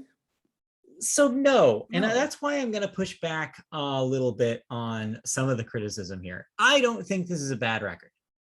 I've listened to it 3 times now, and I've thought about it a lot. And I don't think that it's bad. Disappointing, maybe, sure. But I don't think it's bad, and here's why. I think Lorde is still a really good songwriter. There's good lyrics in here. You just kind of have to listen for them more than you did before. They're not in your face. These songs are growers. They're slow to build. They hide kind of their stuff inside. If you actually listen to the lyrics on this record, the record is actually a reactive record. A lot of these songs are about Lorde dealing with fame, kind of not too dissimilar to the Billie Eilish record, Happier Than Ever, we talked about 2 weeks ago.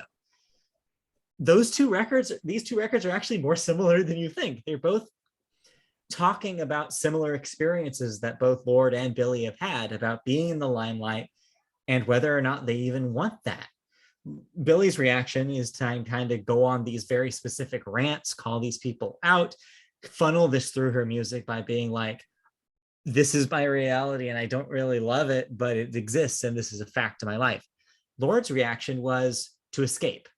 A lot of these songs are stories about how she is leaving, how she left California for these reasons, and that she doesn't want to be in this limelight, and that she doesn't want that famous life that was kind of projected upon her. And so there's lyrics about like projecting like the art on her walls and the paparazzi and things like that. And so it is in kind of this lineage of records that we've seen the last few years, including Taylor Swift's Folklore, including Billie Eilish, including Ariana Grande's record, of this recurring theme of stars that are in this constant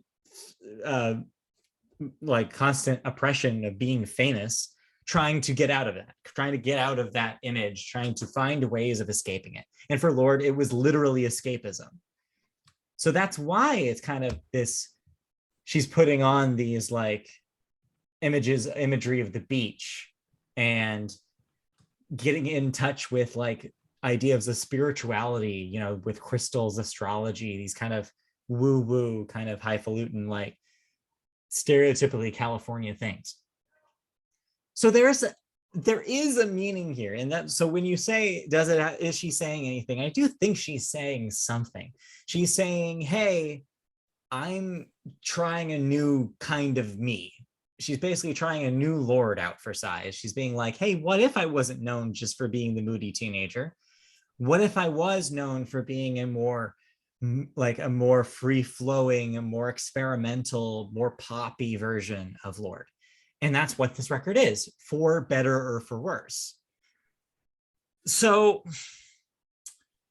I think it's disappointing in a couple ways. I think it's disappointing because it's not what people wanted it to be. I think people wanted melodrama too, and I don't blame them for that. Fans are fickle, so I get that part of it. But I think it's also disappointing because I think one of the reasons why people liked Lorde so much was because of her specificity, and there's not a whole lot of specificity here. In fact, the lack of specificity is a problem, and it's a problem with what, in my opinion, is the weakest song on the record, Mood Ring, because it kind of encapsulates the whole reason why the record doesn't work per se, is that she wants you to believe that she's still Lorde, this person who is intelligent, who is able to really do, who's a writer, who is able to kind of pinpoint these emotional write these emotional songs about very specific universal feelings, but at the same time also write a song that she claims is satire about spirituality and people who are deep into crystals and astrology and make that their entire personality. She wants us to believe that Mood Ring operates on both of those levels. Does it though, is the question that I ask, and I think that a lot of people are asking. I don't think she walks the line enough, and so the song ends up not feeling like either. It doesn't feel like satire, but it also doesn't feel like she's embracing this lifestyle either. It remains in this weird no man's land, and the whole record suffers for it, where it feels like the whole thing is she's not committing to either enough, which means that I think more people are going to listen to this and be like, I kind of wish that there was the old Lorde, and it's not really there. I think in a lot of ways, Solar Power is Lorde's reputation. It's an artist trying on something completely different that doesn't work, that I think some people are really going to love and other people are going to reject. And I think it's going to be the legacy of this record as the one that is misunderstood. And I think that's just going to be the way it is. Again, not a bad record. I think there's a lot of good production on here. Hate to mention him because he's comes up so much on Media Boat Podcast, but yes, Jack Antonoff did work on this record, and there's some things that do sound like him. But there's moments of really good songwriting, and there's moments of really interesting production happening here. It's just bogged down by this vibe that doesn't feel like Lorde, and doesn't feel like what we want her to do and what I think she should be doing. But then again, who are we to say what an artist can do? I think there's a good point here about saying, hey, at least she gets to do these things. At least she gets to experiment, because a lot of artists are pigeonholed and they can't do these kind of things, make these big swings. So I think that ultimately it's not bad. I still recommend it. I still think that if you're a Lorde fan, try it. You might like it. I think a lot of people will like this record. I don't think it's a bad thing to like this record. On the flip side, I think a good comparison and I'll wrap up after this. The last thing I'll say about it is next week with that Halsey record will be the perfect comparison, because they're both artists taking gigantic swings this year. We'll see if that one works. I have a feeling it will. That's not next week. That's this upcoming week. Yeah, but next week we'll talk about it next week. Is what I'm talking about. So yeah, I don't think it's bad. I recommend you giving it another try. Maybe sit with it with some headphones and give it another shot and maybe think about it, and then come back next week with maybe a different take, because there's things to like here. I just think that overall it's an experiment that has failed. I think it's going to be lost in a crowded field because, yeah, like I said, we have Halsey coming out this week. We have Billie Eilish, which already came out, with the Doja Cat record that already came out. We have Kacey Musgraves in 2 weeks. We have Taylor Swift's Red version coming out in November. Sorry, the way you said that just now, Taylor Swift's Red version made me imagine a version of Pokemon Red version that was about Taylor Swift. Red Taylor's version Yeah, coming out. you play as Taylor Swift. That'd be fun. I Right. would play We that. also have Olivia Rodrigo as well. Mhm. It's a crowded It's a year, crowded year. and I don't think, and Lorde had basically, this was her year to lose, right? A lot of people were looking forward to this thing. This was going to be a lot of people's, I think a lot of people assumed that this was going to be their favorite record of the year before it came out because it was Lorde. And how could she not put out something amazing? And yeah, I don't know where she goes from here, but I don't know if this is the path. I don't know, but maybe she'll put out another album like end of this year, like Lana Del Rey did. Yeah, right. Or will do. Yeah, I that's think also someone who put out an album this year and Yeah. immediately went unnoticed. I think anybody who listens to this and maybe is disappointed a little bit, I recommend them go back to the Haim record from last year because they're similar in vibe, but the Haim record works in ways that this one doesn't. Okay. So that's my pro tip for Lorde fans who are disappointed. Anyways, mileage may vary. Yeah, it's a mileage may vary, I think, for sure. But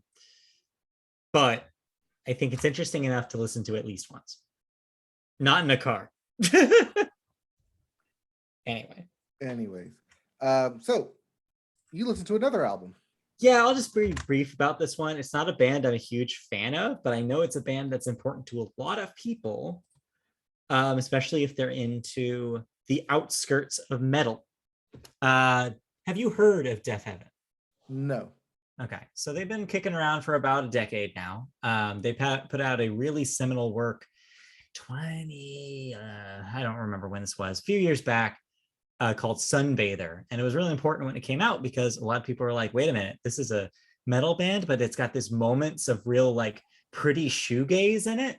And so it kind of blurred the line between what a lot of people think of as like about a black metal, which is very specific kind of metal, and what it could do outside of those very specific parameters. So they kind of gained a reputation over the years as being the one band that was always at these metal shows that the hardcore metal fans would reject. They basically became very controversial and divisive because they were doing things with black metal that some fans thought were too gentle and too pretty and not hardcore enough, not dark enough for a genre that is literally called black metal. A lot of people have started calling their genre of music black gaze because it's equal parts black metal and equal parts shoegaze.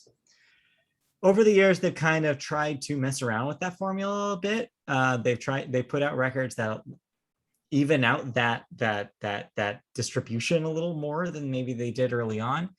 And this one is their biggest, speaking of big swings, is their biggest swing in that direction yet. Typically, the singer of Deafheaven screams. This record changes that.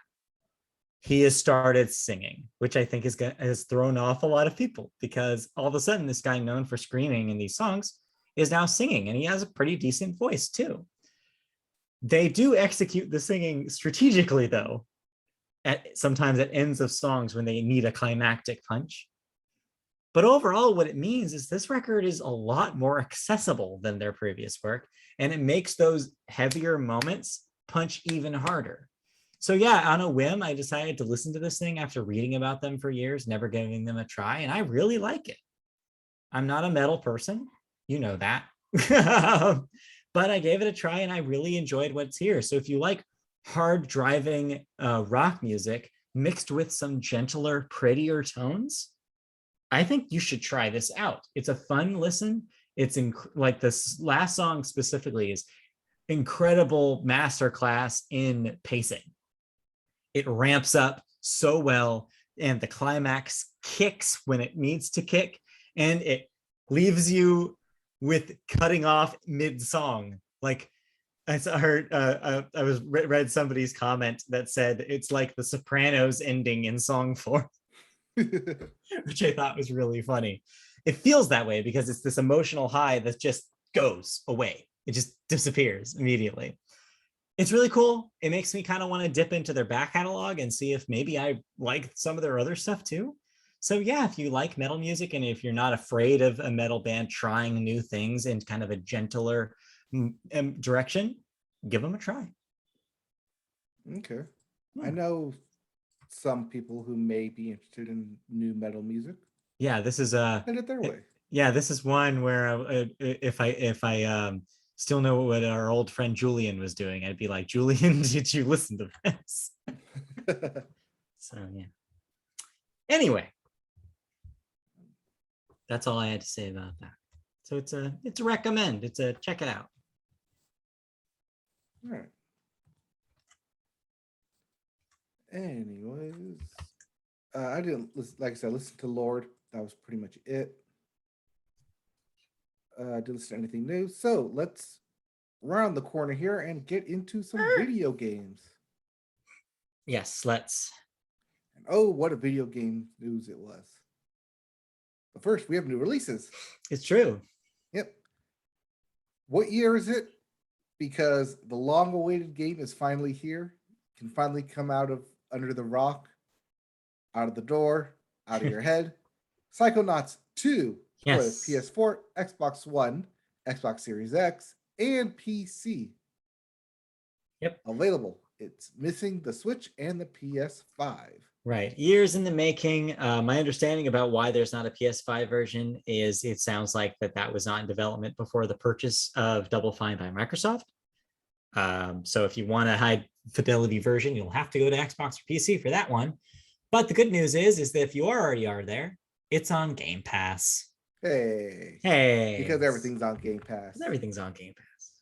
All right. We also have Myst for Xbox Yeah. One, Xbox Series X, and the PC. Hey, remember Myst? This is a remaster of Myst. Except it's not Myst HD or Myst Remaster. It's Myst. New Myst. Yeah, it's just Myst. Yep.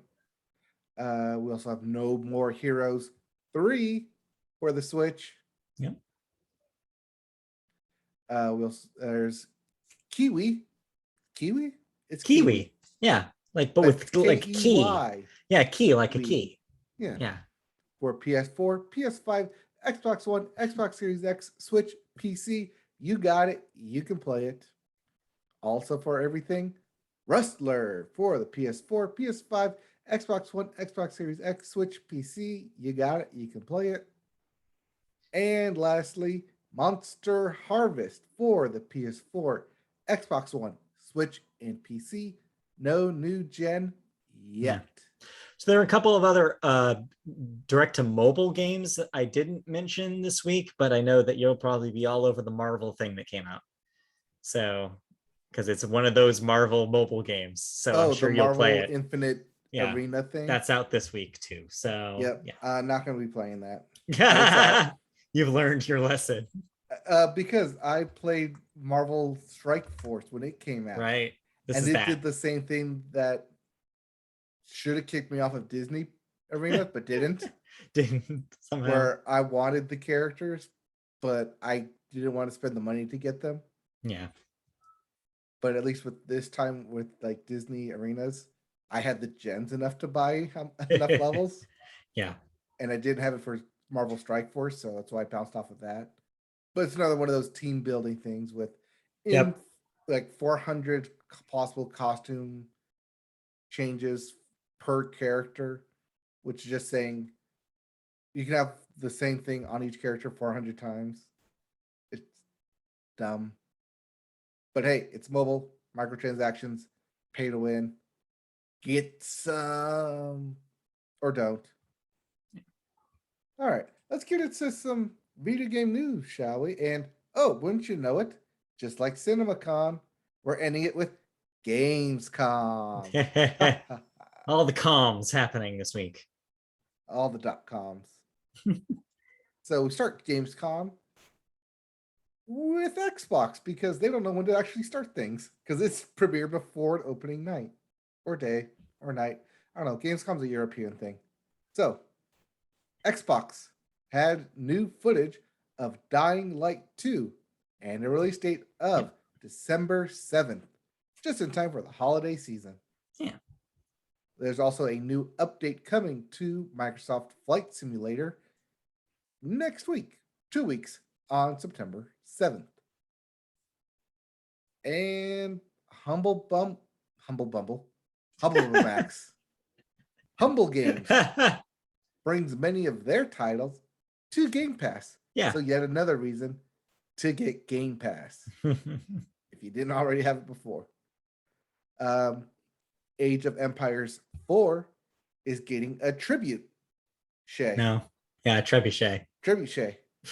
They spent apparently, I did not watch this, but I saw on Twitter the reaction was like, man, they sure are talking about this Trebuchet for a while. So yeah, the real important story here is Age of Empires 4 is coming out soon. So there you go. Because it's not a catapult, it's a trebuchet. It's a trebuchet. Yeah, they're different. Yep.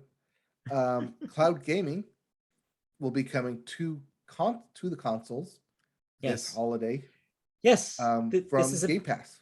This is important because as of right now, you can play cloud gaming on PC via your browser. You can play it via mobile devices, but you cannot yet play it on console. So the key thing here is that means that when this launches, if you're a Game Pass subscriber and you have an Xbox One, this means that if you have a good enough internet connection, you can stream Xbox Series X exclusive games to your Xbox One. So yes, Xbox One players would be able to play Microsoft Flight Simulator this way. It also saves you on storage. Yeah, that too. So yeah, it's a neat idea. We'll try it when it comes out, but yeah, if it becomes successful, I mean, it's a surefire way of getting people to buy the Xbox Series S. Yeah, right. You don't have to download so much. Right, that too. But also might actually give people an excuse not to buy a Series X because then they can just stream things on their Xbox One. Yeah. So yeah, it just means more options for more people, and that's Microsoft's whole game right now. So speaking of Microsoft and games, Cult of the Holy Detonation DLC is coming to Wasteland 3 on October 5th. Yeah, they look like some Fallout-y shit, so I don't really know. Yeah, Wasteland 3 is Fallout. Yeah, basically. Fallout Light. Yeah. There will also be a Borderlands cosmetics coming to Sea of Thieves on September 7th. Yeah, I saw, for example, you can put the Borderlands logo as your flag and stuff. Mm-hmm. And the Homecoming update will be coming home to State of Decay 2 on September 1st. Yep. Next week. There's also Stray Blade, an action RPG with a wolf sidekick coming next year. Crusader Kings 3 coming to Xbox. New footage of the Gunk, and because it's Xbox, new footage of Forza Horizon 5. Yes. Or V. Yeah, 5. They spent a lot of their time at the end of it talking about Forza. They also noted something about Forza that I didn't anticipate that sounds actually pretty cool. They said that there is a way to finish the campaign of the game without participating in a single race. That there's going to be enough other car-based mini games you can do in this game that if people who don't like races, they might not even have to touch them. That will be an interesting speed run. Yeah. Starterless Forza Horizon. Or raceless Forza. You're still in a car, but yeah. Okay, so raceless Horizon 5. Yeah. I'll be interested in that speed run when it comes next year.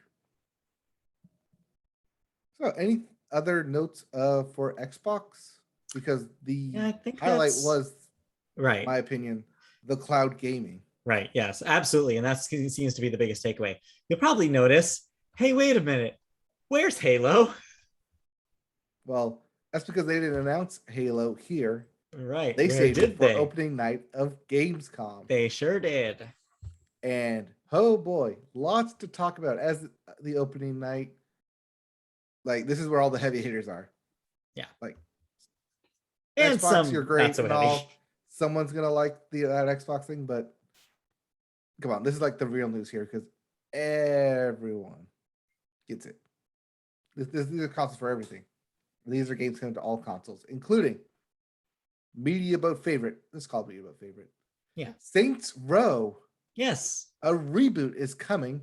Right. Sooner than you might expect, as it was announced that the date they have in mind is February 25th of next year. 6 months away.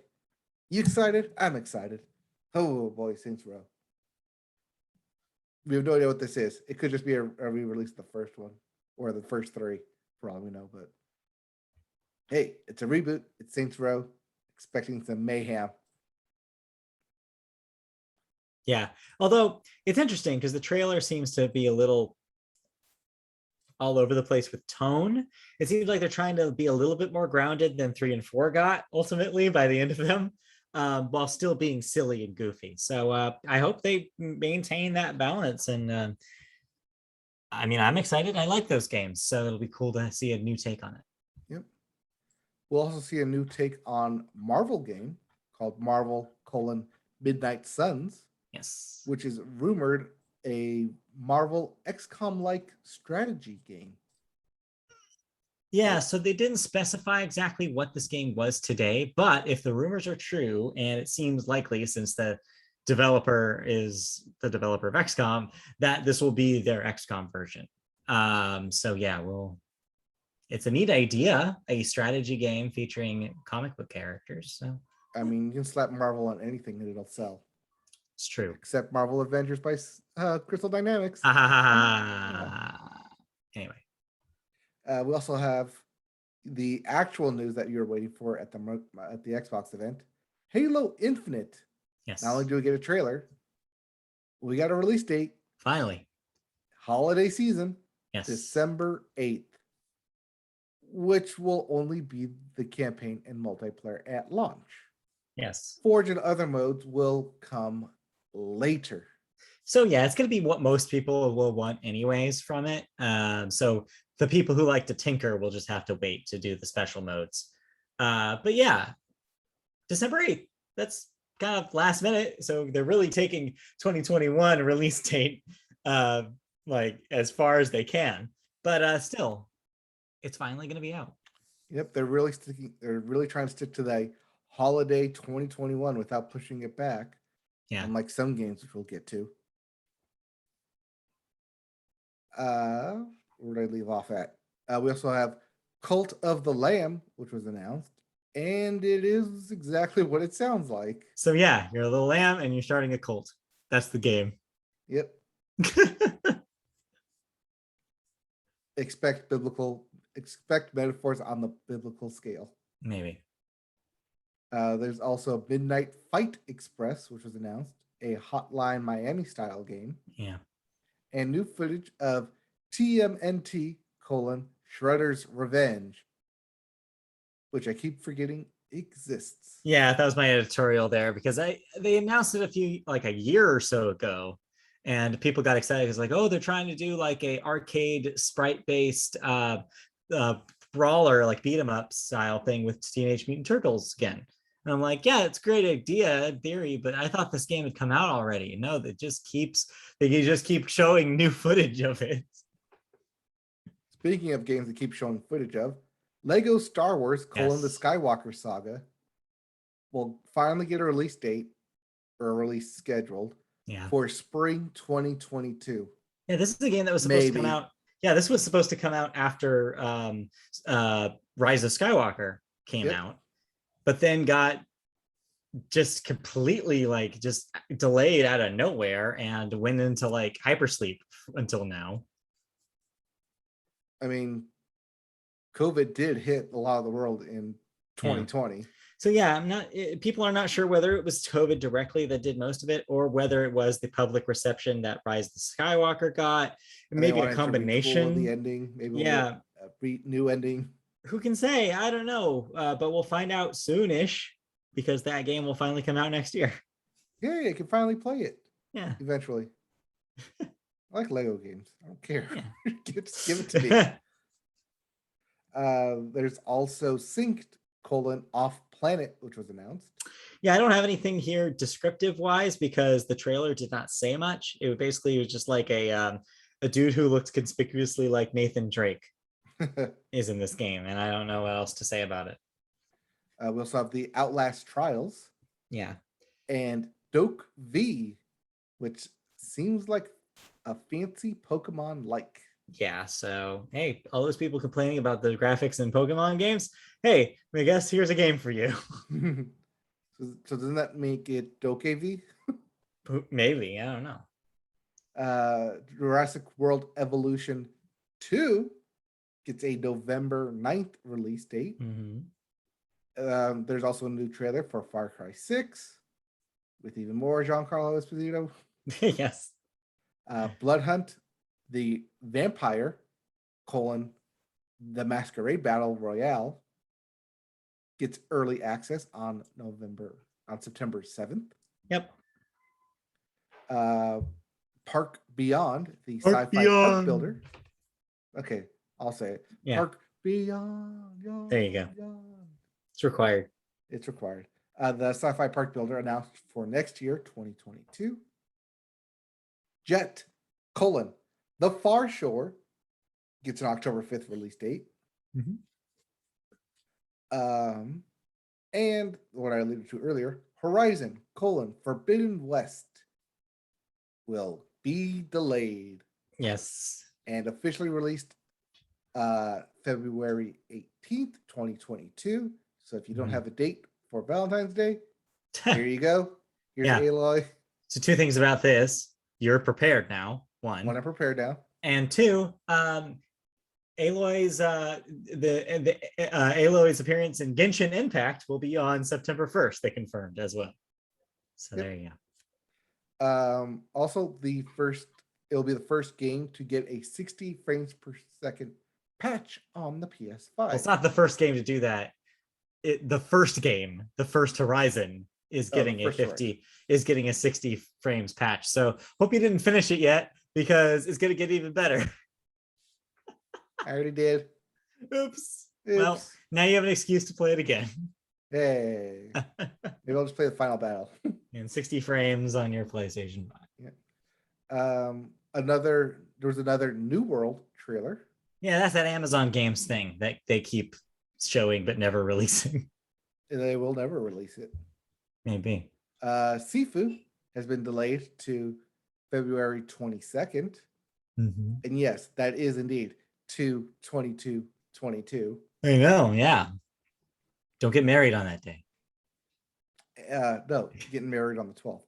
And lastly, there is a new trailer for Death Stranding Director's Cut. Yeah. If you didn't already pick it up.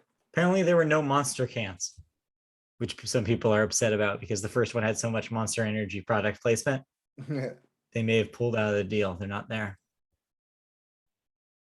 Well, maybe not enough monsters to deal with. Makes you think. Makes you think. So yeah, a little bit of something for everybody at Gamescom. Yeah, a little bit of something. All right. We played some games. Yeah, a couple. Well, try to play some games. Yeah, try. Yeah, is a good word for actually both of these. All right. You want to go first or you want me? Yeah, I'll go real quick. I played Tetris Beat, which, hey, it is what it sounds like. This is an Apple Arcade game. So if you have Apple Arcade, you can download this and give it a try on your phone or your iPad or your Apple TV, I guess. It's Tetris, but to the beat. Unlike Tetris Effect, which also had a lot to do with its soundtrack, this is even more literal, where you are literally playing Tetris to the beat of the songs that you're playing.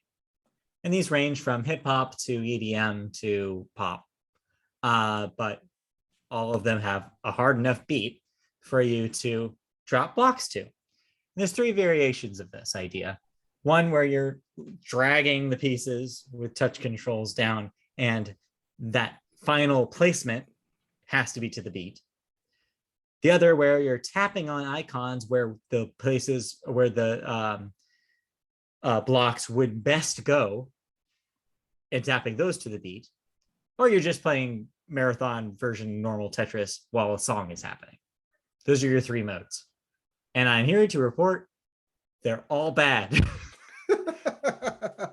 So, you know, we always say it's like, well, you can't mess up Tetris. Here's how you mess up Tetris. Oh, they messed up Tetris? Yeah, here's how you can mess up Tetris without giving you a controller.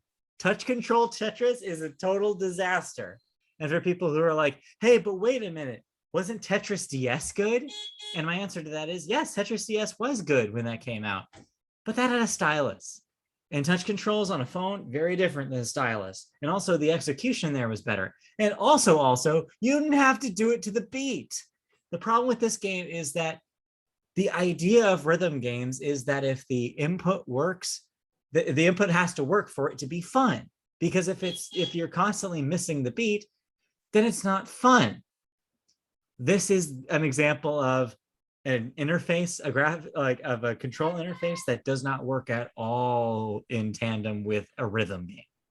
And so it just felt clunky. It wasn't fun. I was doing decent, I guess. I was getting decent scores on the game, on the songs, but I never felt like I was in the music.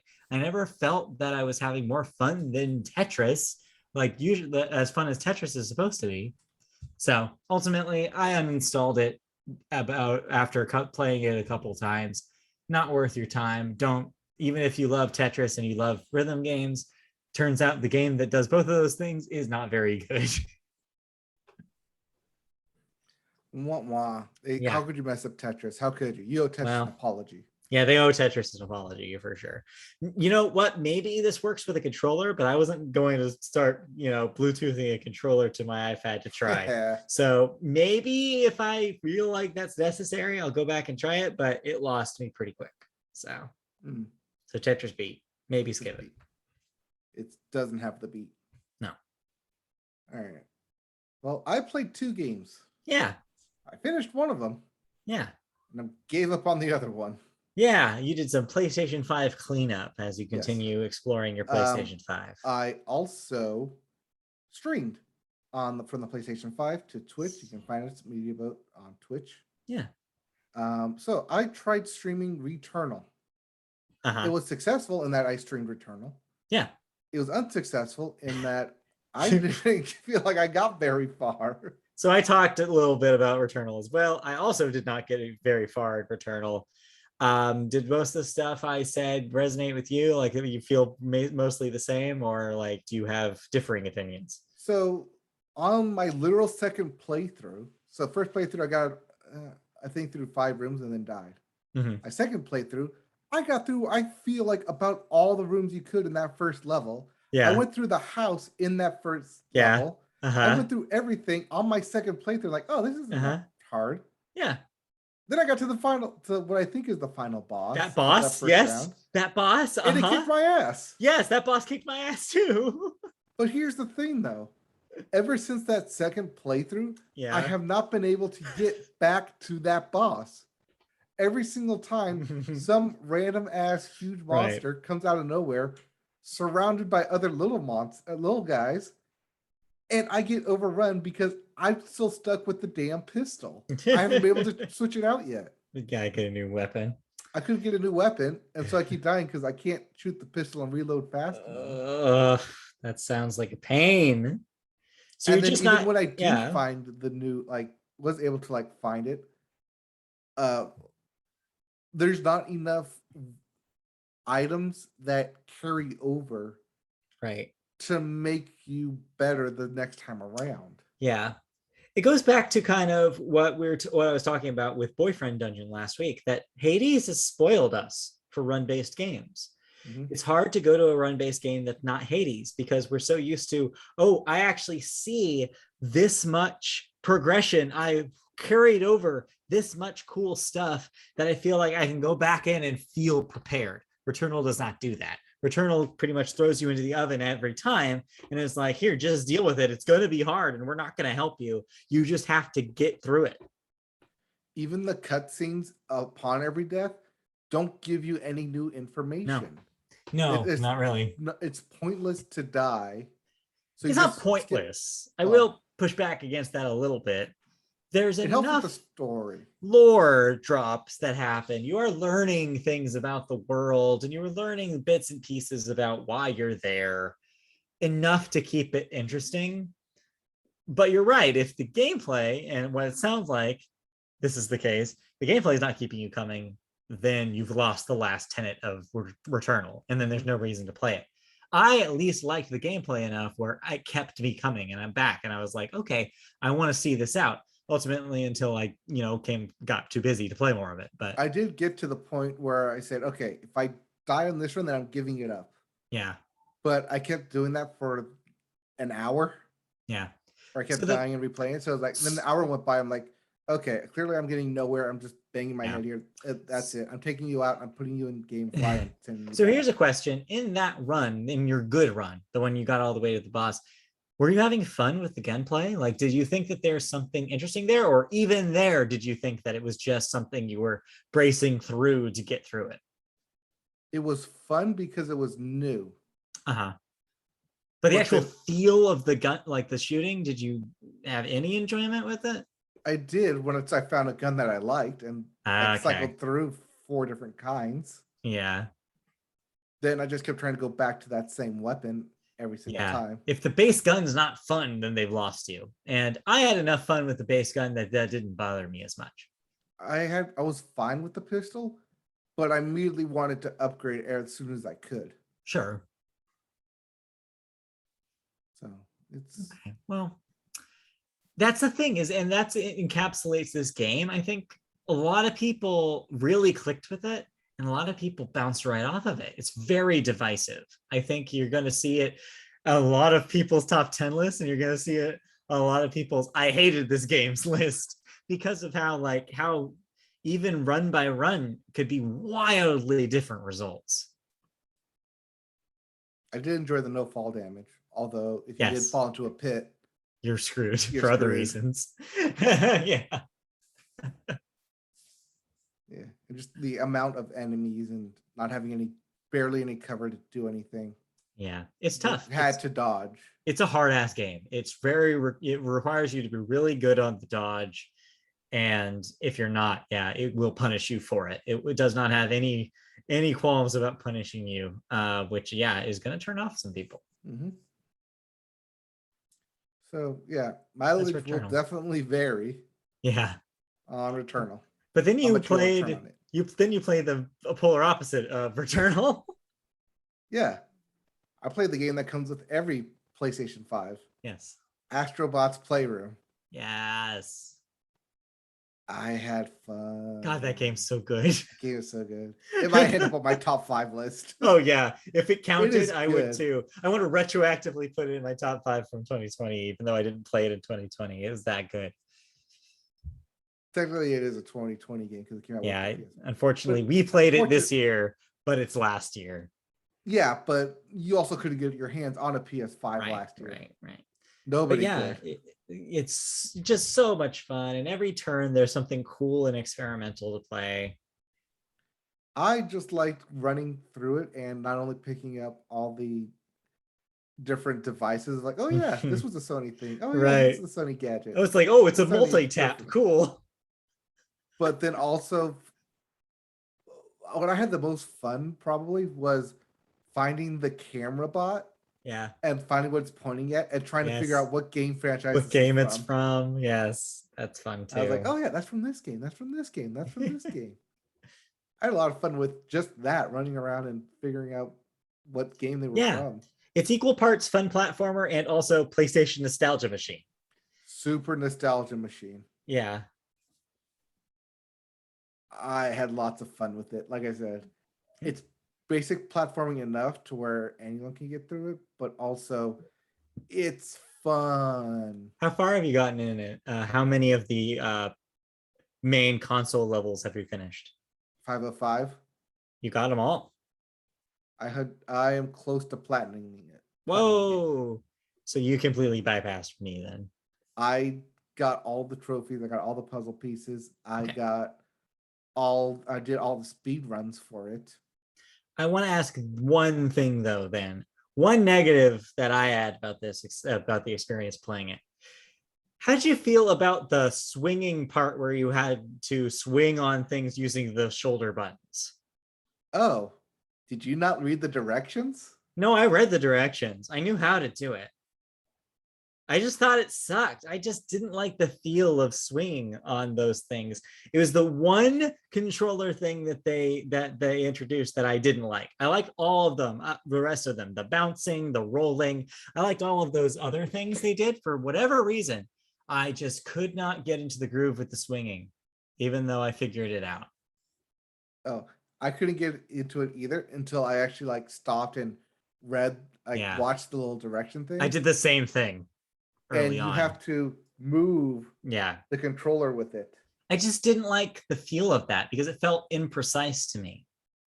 It did feel awkward. That was Yeah. the one thing that I didn't. Yeah. If Having I had to to rank it, it would be my fifth or whatever. yeah, Last pick. it's the least favorite because yeah, it's like doing this and then also having to remember to do the to grab. Yeah. It threw me off a lot and I just didn't enjoy it. I was frustrated the first time I did it because I like, oh, you just press the buttons. But no, climb up. it But no, doesn't you do have to actually anything. move it. Yeah. I didn't realize like, oh, like it's not going like Right.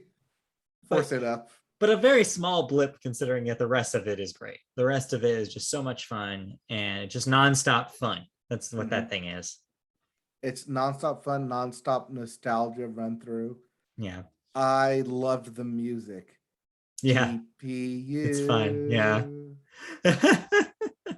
Like the music fit everything. The cooling fan. Yeah. I turned it to the ice level because it keeps it cold.